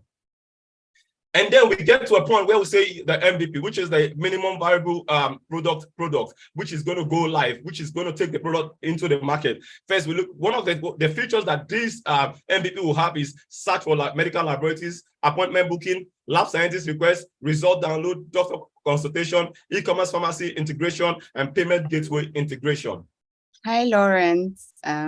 Sorry to cut you short. I've been signaling to you about the time, and okay, I think I'm about done. 10 minutes. I'm already done. Thank you, 10 guys. minutes I'm so sorry. above the time, and yes, thank you. So I think we can take questions and comments for Lawrence now. Sorry, let me start. I didn't want to go first. I already texted Adeola that I was going to go first. Please, how many minutes did you spend? 25 minutes. Jesus. How many minutes did you have? 15 minutes. You spent almost double the time you were supposed to spend. Bro, I was literally texting you in the chats. You didn't look at it. So here's the thing. When I'm saying that time is very important, you guys need to take it seriously, because a lot of times it could determine a lot. Do you understand? If I was looking to hire you, I give you 15 minutes to present and use 25 minutes. You've made the decision very simple for me. That's one. Secondly, having to say little and not much is to your advantage. Do you understand? We have less things to tear down. Do you understand? So if you have more to talk about, when we ask questions, you can go to them and point to those things in your slide. Say, oh, I didn't have enough time. But even that in itself also shows a wrong thing, because as a product manager, you're supposed to be able to prioritize. I need to be able to communicate with what you have. You haven't done that right now. The goal is not to say everything that you want to say. The goal is to say the most important things and let us understand it. If you ask me now, what did you talk about? I've been pissed for the last 10 minutes. I can't remember what you talked about. Sorry. So it's not just about I don't know what your marks looks like, but it's not just about saying all that you have to say. Do you understand? Respect everybody on the call. You were given a time, everybody was given a time. Okay, let me not even talk about that, but it's very important that you respect the time, please. Right? Not just here. It's a life lesson that you have to anywhere you find yourself in the world. They give you time, respect that time. If you need more, ask before you take it. Right? Because it's not your time. I'm not feeling well, right? But I'm here today because I already gave Treford my word. Do you understand? You staying here is stopping me from taking my medication on time. So please, thanks. Right. Okay. So I'm not going to talk about the time thing again. I'm going to try as much as possible as to be fast. I'm going to just talk about your product, right? I think I have a problem. I don't know. I don't want to call it a problem with what your product claims to offer or claims to do. And correct me if I'm wrong, you've said I can basically order tests to be done and have the test done from my own comfort, right? That I don't have to go to hospitals or laboratories. I think with healthcare, those things exist for particular reasons. First of all, even if you can send me a tube to pee in, but I can't draw blood from a vein by myself. So I'm going to need a professional to do that. I can't do a scan or an x-ray by myself. And frankly, someone can bring an x-ray machine to my house, right? And even if you find a mobile whatever to use to transport healthcare people from one place to another, it's not efficient in healthcare. The reason why hospitals and laboratories are there is because they can attend to more people. They can attend to emergencies. Imagine if we have one doctor to 10,000 Nigerians, I think, right now. And that number is reducing. So now imagine if everyone or 10,000 people are requesting for someone to come around to their side to come and do like a checkup or a home service or whatever. I just don't understand how your app is supposed to work. You said you want to provide a holistic healthcare service that would, people don't have time to go to hospital, people don't want to go to the hospital. How exactly is that supposed to happen? How are you providing that? For you can't bring hospital equipment to people's houses. Checkup is not just urine, right? Because I think the only one that you can actually do from the comfort of your house and maybe mail it or send it to the hospital for check is urine, because you can't draw blood by yourself. A non-professional cannot draw blood for you. If they need to do scans, if they need to do MRIs, if they need to do anything, you actually need to be in the hospital because of the equipment that is required. So you've said, I don't still understand how you're looking to provide the service that you say you're going to provide. I think that's my major thing. I do have other questions, but I think I would not flog it. I just want to understand this bit.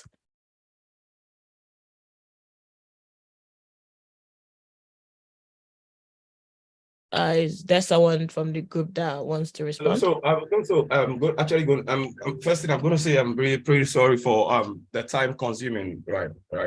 Just like he mentioned that he wasn't feeling too well. I'm so sorry about your health. So also so sorry about it. Even I'm myself, I'm under the weather also. But talking about answering your question.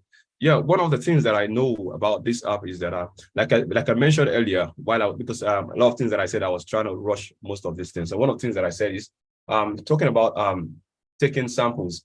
I mentioned the part of a professional coming to your house, take your samples.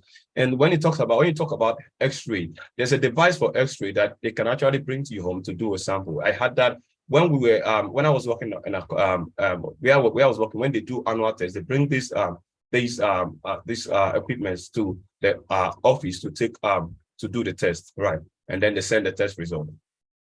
So for all of these things, let me pause you there. What is your company? What was your company size? How many people were doing the test results, the test at the time? So I think we about we take it in turn. So we about I think 40 something during the test at the time. So they go. It might make sense to an extent. It still doesn't even really make sense. It might make sense to an extent to have one nurse or one lab tech or one. You can't even. It's almost impossible to get a doctor to come do like a check. And again, apart from routine health checks, any check that you need to do based on symptoms or sicknesses or illnesses that you're having needs to be recommended by a doctor. And how often do people really do routine health checks, right?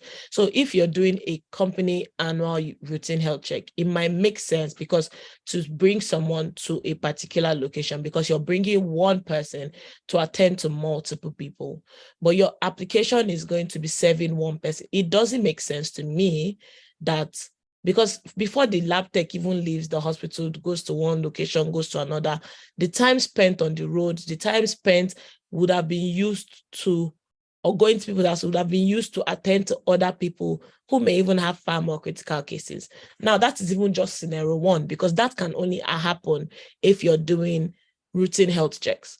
If you're actually sick or ill, you first need to be consulted by a doctor, which can happen remotely. But at the same time, the importance of medical personnel actually seeing you is because they need to see symptoms, right? That is how medicine or health works. They literally look at you. You can send in your temperature or whatever. Sometimes you need to check their eyes. There are signs that a doctor would see, an experienced medical healthcare professional would see by looking at you, that they can't really pick up. They might not be able to pick up remotely on call, because I don't know if everyone will be able to do like a video call or whatever. So I'm assuming that you're going to be doing telemedicine, which is like a phone call consultation saying, I'm having headache, if you go to WebMD today and you Google headache, nausea, and vomiting, it will tell you, it can tell you that you have pancreatic cancer, because these symptoms are very similar. But one thing they would always tell you is that you need to go see a healthcare professional, because when they see you, when they have conversations with you, because of their expertise, they can actually then deduce what is wrong. Now, that is, so the scenario one is a general routine healthcare check, which you just needed someone in a lab to do routine checks, right? So you can say for that one, you can get someone to come and see them, which I still don't think is scalable, because one person to one lab tech doesn't really make sense to me. If it's a company and you're bringing one person or two people to do checks for everyone, still makes sense. But individual, I don't agree with that. Secondly, how often do those kind of checks happen? Once a year?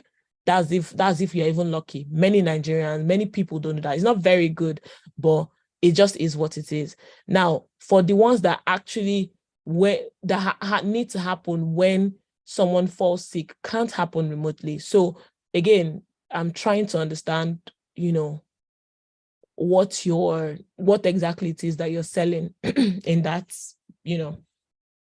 So like I explained earlier, we're selling convenience and flexibility, like I explained earlier. So when you talk about all of these things, let me just clarify some things. Now we have a place where you can actually book doctor's appointment. I made emphasis. That's why I think that was why I probably took a long time. I made emphasis on using examples of live examples with myself, my family, and I used my workplace as an example also. I made emphasis on when my wife had to slug passed out before I get home, and how I was able to reach out to a doctor. And if there was a means to do this online, I would have done that. I made emphasis on that, and I talked about the app having a feature of video and voice call where you can actually talk to the doctor and see them visibly. And in some cases also, you don't have to actually get to see a doctor per se.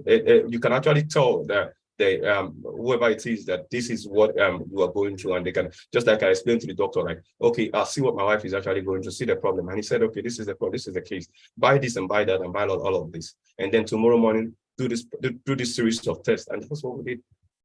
So it is a two-way thing. So even the app is not just a one-way solution. It's a solution that covers probably diverse medical healthcare issues. So if you see that you are booking a lab test, or you're actually consulting a doctor, or you're actually buying prescription, so it goes beyond you having to get just a particular test. Like I said, even talking about that guys coming to your house, take your lab sample. I have before now, I used to have a nurse come to my house, take my sample, go and get me to go back, do the result, come back and say, sir, this is your result. And then I said, okay, you have malaria, you have typhoid, and then she started giving me treatment. Right. So this is somebody coming to my house, take the test. And if you look closely, a lot of nurses have their personal patients. A lot of laboratory scientists have their personal patients. Doctors have their personal patients. Promises and you need to cover these things are not correct, these things are not right, these things are not allowed. Nurses should not be treating people without doctor's recommendation. Lab techs should not be treating people or giving medical advices, because that is not in their job description. A nurse should not go to someone's house to check on them. It's not. It shouldn't be done. It is not allowed. And that is where this app comes to play, where you don't have to. No, because you're telling me that. I was trying to tell you what is happening. I was just trying to give you an instance of what is happening on the ground. Let promise go, because I still have a lot of, like, you've not convinced. I don't see your. I'm just giving you an underground instance of what is actually going on. So this app can actually solve all those cases.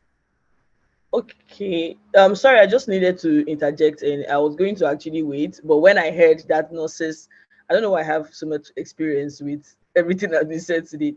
So just to give you a little backstory, we've had a situation, I personally have experienced a situation where we called a nurse. It was from a hospital, and we didn't want to go to the hospital, and we called a nurse to treat it's my sister and all of that. And the case the nurse was just doing, she was giving medication and all of that. We still had to go to the hospital where she had to take drip and all of that. So we spent like almost 3 days, and the nurse doing some medications for her that we thought was supposed to heal her, and it was getting worse, and we had to go back to the hospital.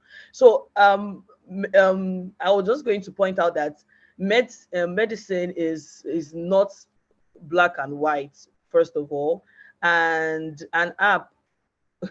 I mean, as much as we're trying to make everything convenient, right?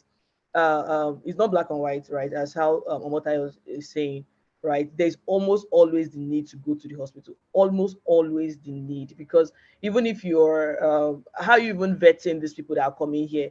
They have some license, good and fine, but are you sure that they can do what they need to do? That's one thing, right? And people's lives are at stake here.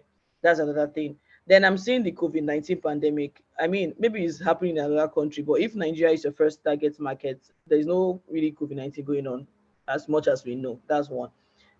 One of the people that started something like this based on COVID-19 is 54J. Now we can see that they've laid off how many people, right? So the business is not doing as it should, right? Because they were riding on the whole, there's COVID-19, there is tests, people need laboratory tests and all of that. Now everything has died down. How often do people need tests?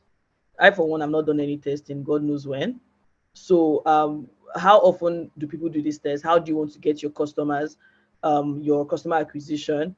Because you need to think about the unit economics here. If you're going to be spending money for people to go and pick up items, right, or pick up stuff, that's logistics, that's somebody's time, right? How much is the single individual going to pay that can knock off these expenses that you're incurring for this? So I still think that there's a lot of thought that that should be put into it. Is the problem valid?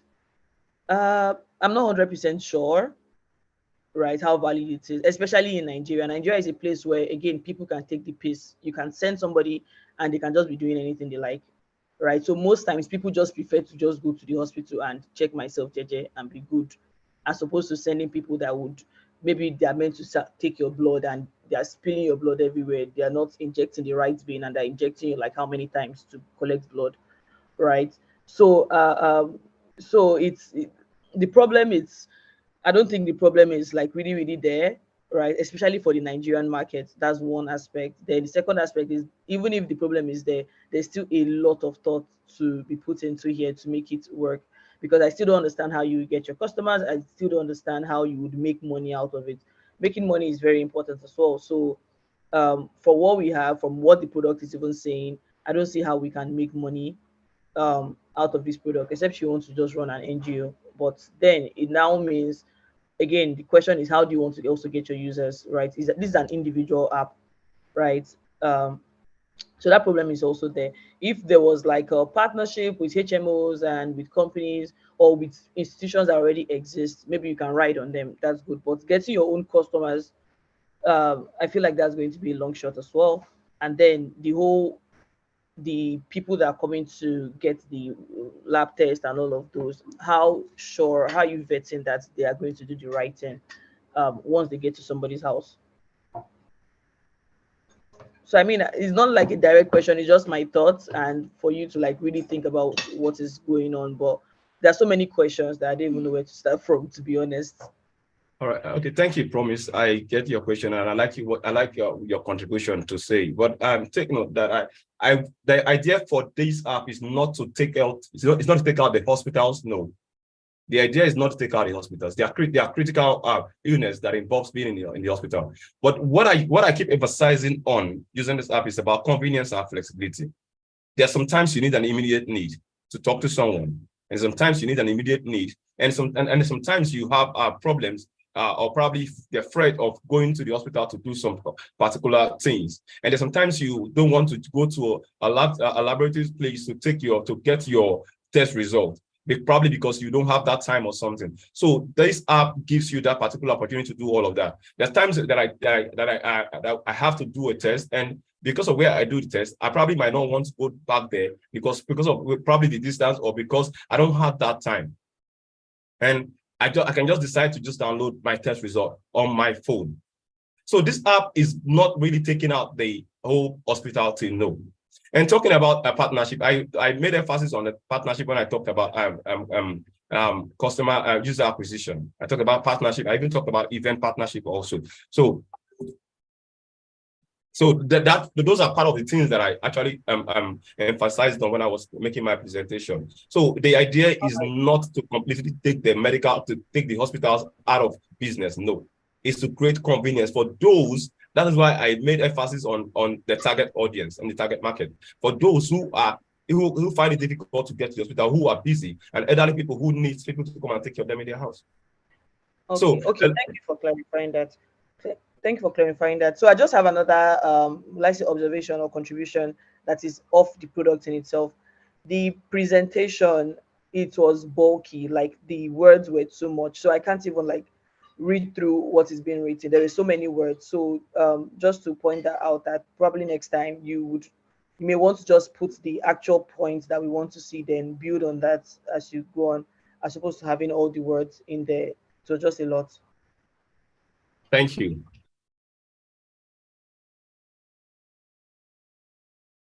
Thank you. Thank you, everyone. I guess all our panelists have spoken and they have given out their comments and feedback, and they also from the comments and feedback there were questions asked, and I believe that the questions have been answered and we are good and we can proceed. Thank you so much, everyone. Thank you, Lawrence. Lawrence, I think thank you for the presentation. And I think right about now, before we share the results for the with all the teams, with everyone, I mentioned that we're going to be having a partner speak with us again about the products and what their offerings are and the benefits of it to us. So while we're trying to get all of the results together, I would like Chris to speak to us about Tableau and how Tableau is going to what Tableau can help us with and what we stand to benefit from Tableau. And also after Chris has spoken, I see that everyone is here. Everyone might have one or two things to add, one or two comments to add on this presentation. It's really nice to have you here with us. Everyone has been on this call with us since the session started. So I think I'll just proceed with Chris. And hi, Chris. Good afternoon. Hi, Adela. Good afternoon. How are you doing? Yeah, I'm good. I'm good. Awesome. Awesome. Good. So please, you can I can go ahead proceed. now, yeah? All right. Great. Hi, Chris. So if you're trying to say...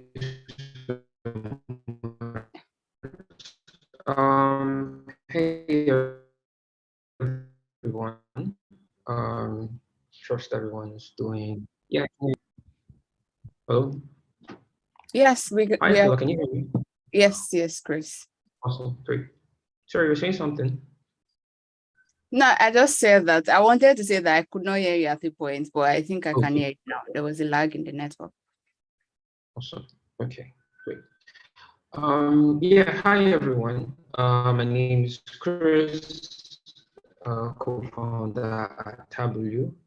First of all, I would like to really say that this was very interesting session, majorly because it kind of reminded me at the point where we were when we were even trying to, build our product, trying to validate it to the market, even trying to acquire users. So I would say a big kudos to everyone who, has done their presentation. I believe, I definitely appreciate as much work you guys have put in, and I believe this would be a great start. And I know that Treford is doing the best basically to provide the services to everyone. So not to take a lot of time, basically I'm here to talk about our platform, Tableau. Tableau basically is a social networking platform.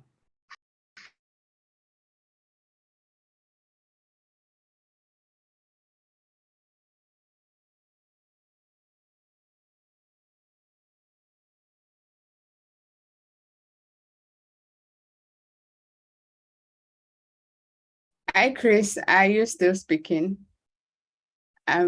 Can anyone still hear Chris? I can't seem to hear Chris again from my end.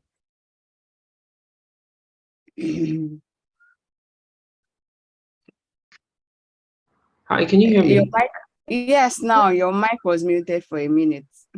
Okay, so I noticed something. All right, okay, I think I'll just go ahead because I think when I share my screen, the mic goes off. I'm not too sure why that's happening.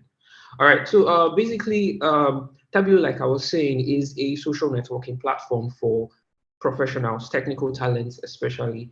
The platform is built to allow you connect with people of similar and diverse interests, so you can find people that are in design, people that are in development, people that are in engineering, across different skill sets and technical skills, basically at Tableau. And a couple of things that you can do at Tableau is that you can also, like I said, share your work across the entire internet.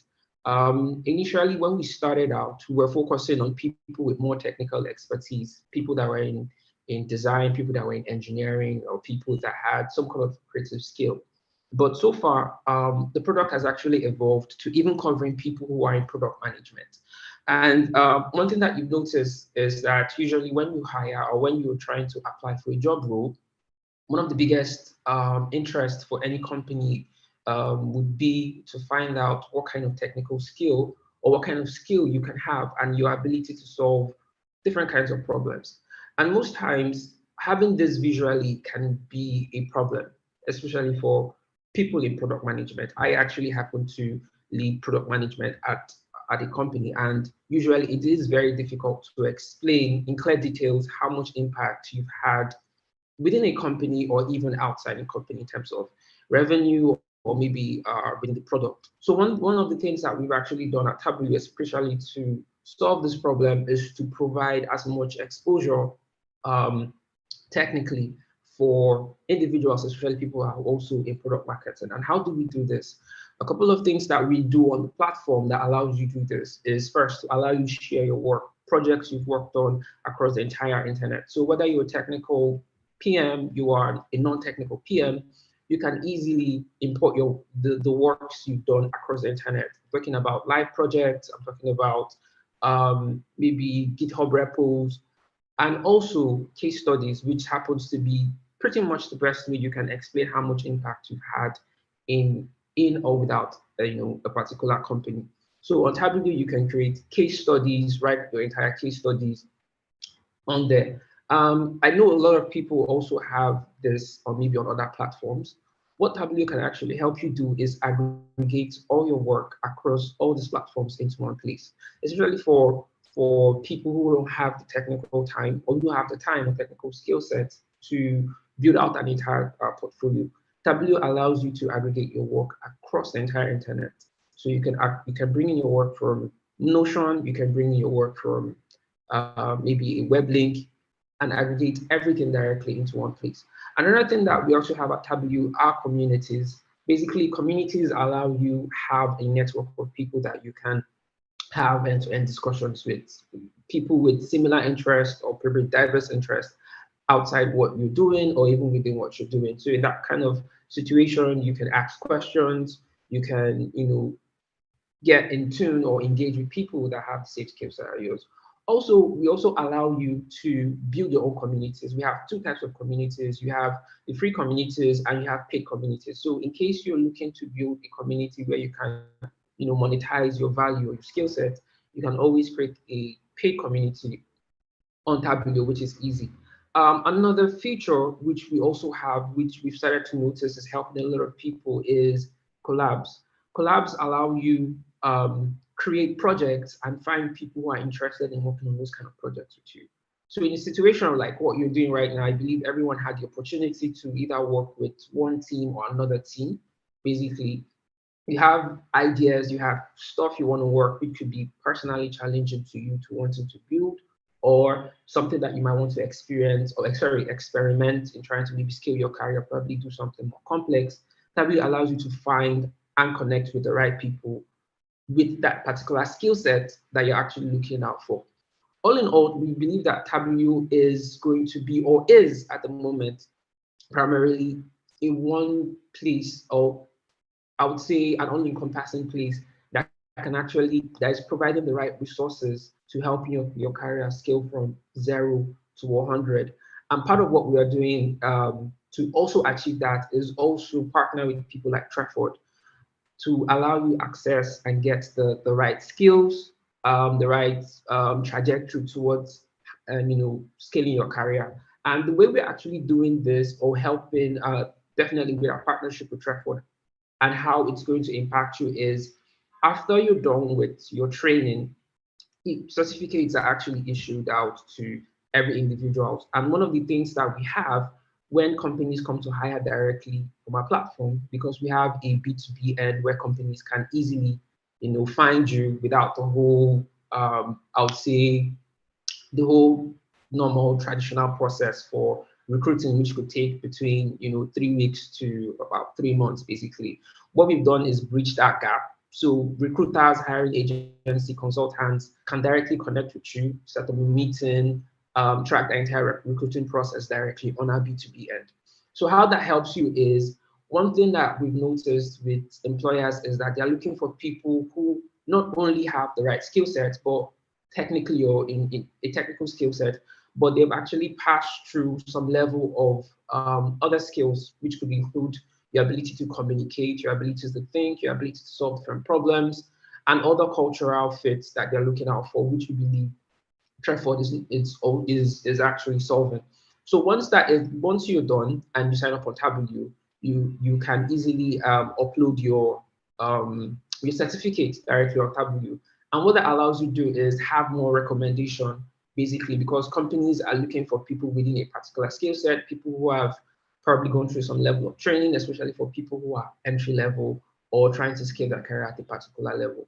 So I'm hopeful that I'm going to see a lot of you on Tableau pretty much. If you have any questions, you can send me a message directly on Tableau, or you can actually send me a direct message anywhere, and on Twitter or Facebook, or via email at hello@tableau.com, and I would be happy to answer all your questions. That will be all from me. Thank you so much, Deola.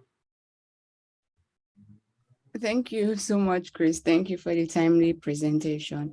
So if you're looking to ask more questions about how Tableau works, you can, Chris is going to drop his email and maybe phone number, maybe WhatsApp number or something in the chat section, so that we can pick it up and we can continue conversation with him. And you can easily onboard on Tableau by entering the site link, that's tableau.com, and you will be taken to, you can create an account and start to use it and connect with other people on other creatives on the site.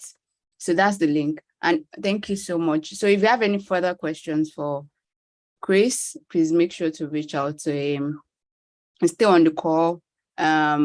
Also, I mentioned that Chris, please, before you take your leave, you can please kindly drop your email.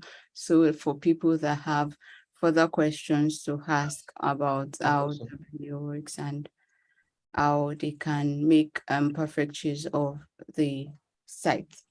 All right, thank you so much, everyone. Thank you for your time and thank you for the patience so far.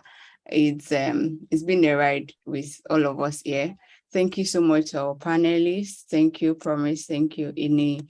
Thank you, Omotayo. Thank you for the beautiful comments and feedback and the questions that have been asked on the various case study presentations from different teams. Yeah, so it's good to have everyone. I'm glad that we have come to the end of the presentation, and assessment results reports will be shared. And I would like to state something, that this is just an assessment and this is just a feedback based off on what has been presented so far on the slides, and based off on, I already shared the criteria for how the assessment to be done. I shared with both the facilitator and the panelists and the students before this session. So let's not I would say that let's not take any of the results. So I had like the most important thing is to take all of the comments and all of the feedback that has been given and make proper use of it as we further our journey in our product management career. And right about now, before I share the results, I shared a link for a poll. As you know, we always like to take polls and always like to know how to improve on our sessions per time. So we would like you to give your feedback on this demo session. I have dropped the link. It's the same Slido link we've been using since the beginning of the session. So it would be nice if you can give your feedback for this session. And also shout out to everyone watching us on YouTube right now, friends to the students, friends to our panelists, friends of Kudion, friends of Trafford, sorry about that, friends of Trafford, and it's nice to have all of us here today. I'll be sharing my screen in a bit. I'll be sharing my screen to show the results for the case study. So please don't leave the call yet. Let's stay behind to check the results.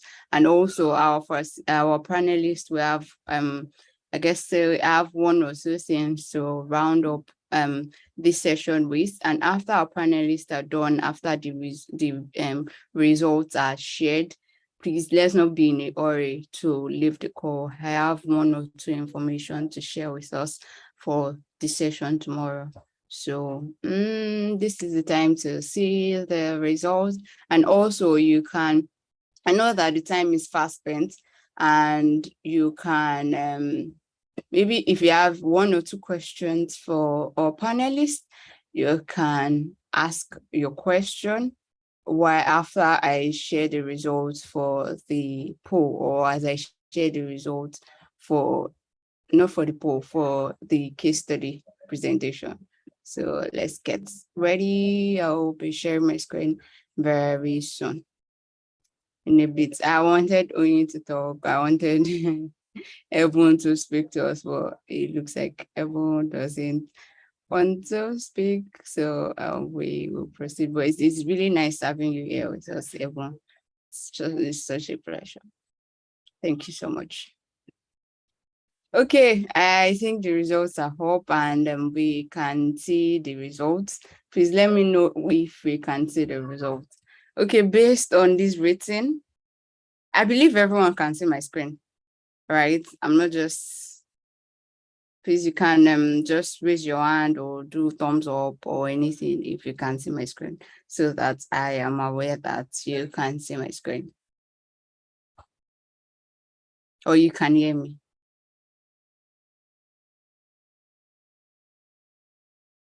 Why is everyone quiet? Hi, Promise. Hi, Mayowa. Hi, Debbie. Hi, Nana. Can you still hear me?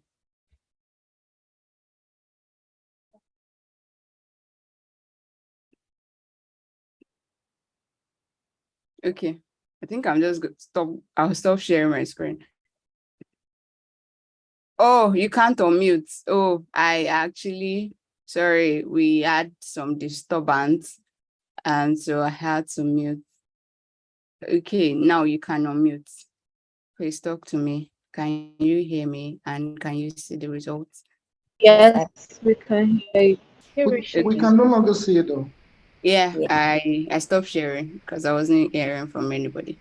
Okay, so this is the results based off on these judging criteria, these assessment. This was what we assessed upon based off on the case study, and we see that these are all the things that was shared with everyone on the, okay, aside from our visitors. This is where this was everything I was shared with our panelists and the students on the bootcamp. So here's the results, and from the results we see that Team Theta is topping the list, followed by Team Delta, then after Team Omega, then Team Gamma, and we have Team Kappa.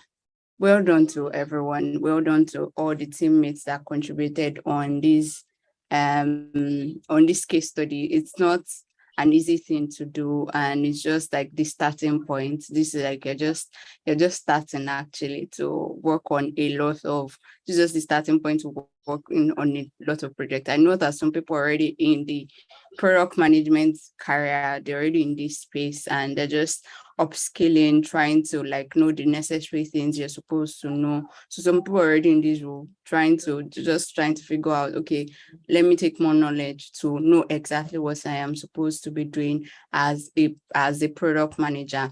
And it's like, kudos to you. It's been a ride from day one.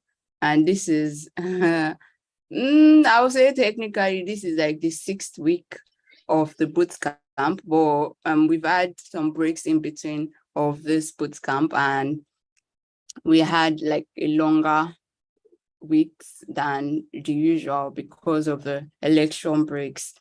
And yes, election breaks. And here we are, the last weekend of the boot camp, and we have come to the end of the boot camp. Thank you so much, everyone. Thank you for joining in. Thank you for being patient, and thank you for working together with your teammates to make this an achievement, like to bring all of this out. It is, as I said, it is not easy to get everyone to work. People in different time zones, people in different location, meeting up at different times to speak on this particular project that has been given to us. So like you all have done a great thing, and also showing up every time for the live sessions is also a very, very spectacular thing. So I would like to hear from our panelists if they have any other thing to, any additions, any other thing to add before they take their leave. And you can also drop it in chat section to thank our panelists. As our panelists are trying to speak, I will share my project, my screen on the feedback that we have gotten on the case study. On the case study presentation, like for today. Thank you. Nothing much to add, just great job, everyone. Everyone clearly puts in a lot of work, and it can be hard and time consuming, and I can only imagine doing this together with your like regular day-to-day schedule. So great job, everyone. Yeah, and good effort. I hope all our efforts are crowned with successes. Thank you for having me. Thank you so much, Omotayo. Thank you for your time, and thank you for the contributions you have made on this session. Thank you so much. Hi, Promise. Hi. Hello. Yes, I Promise. I can hear you. Okay, thank you. So I would just like to commend everyone for the job well done. As Omotayo said, some of us, this is it wasn't easy to put this off. So, and for the work that been gone into it, the research, presentation, and everything together, well done. You have an amazing journey ahead. This is just like the beginning, right? There's always room for improvement. Nobody is like the ultimate body of knowledge, really. So we're literally just learning every day. So well done and good luck in your career journey. Thank you so much, Promise. Thank you so much for being available for this session. Thank you for also thank you for the comments and the feedback that you have given to these sessions to the students, and I believe that they have taken it and they're going to make use of it appropriately. Any additions?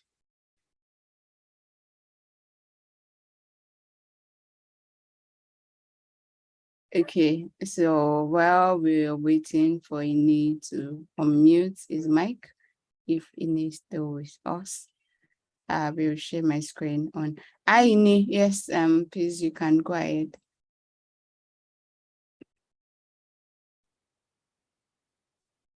Okay, I thought Ini wanted to unmute his mic some seconds ago. I'm sorry, I thought I wanted to unmute my mic. Yes. Sorry, my internet was a bit iffy. Okay. So I was just asking if you have any other thing to add to the, like, any additions, any last words, any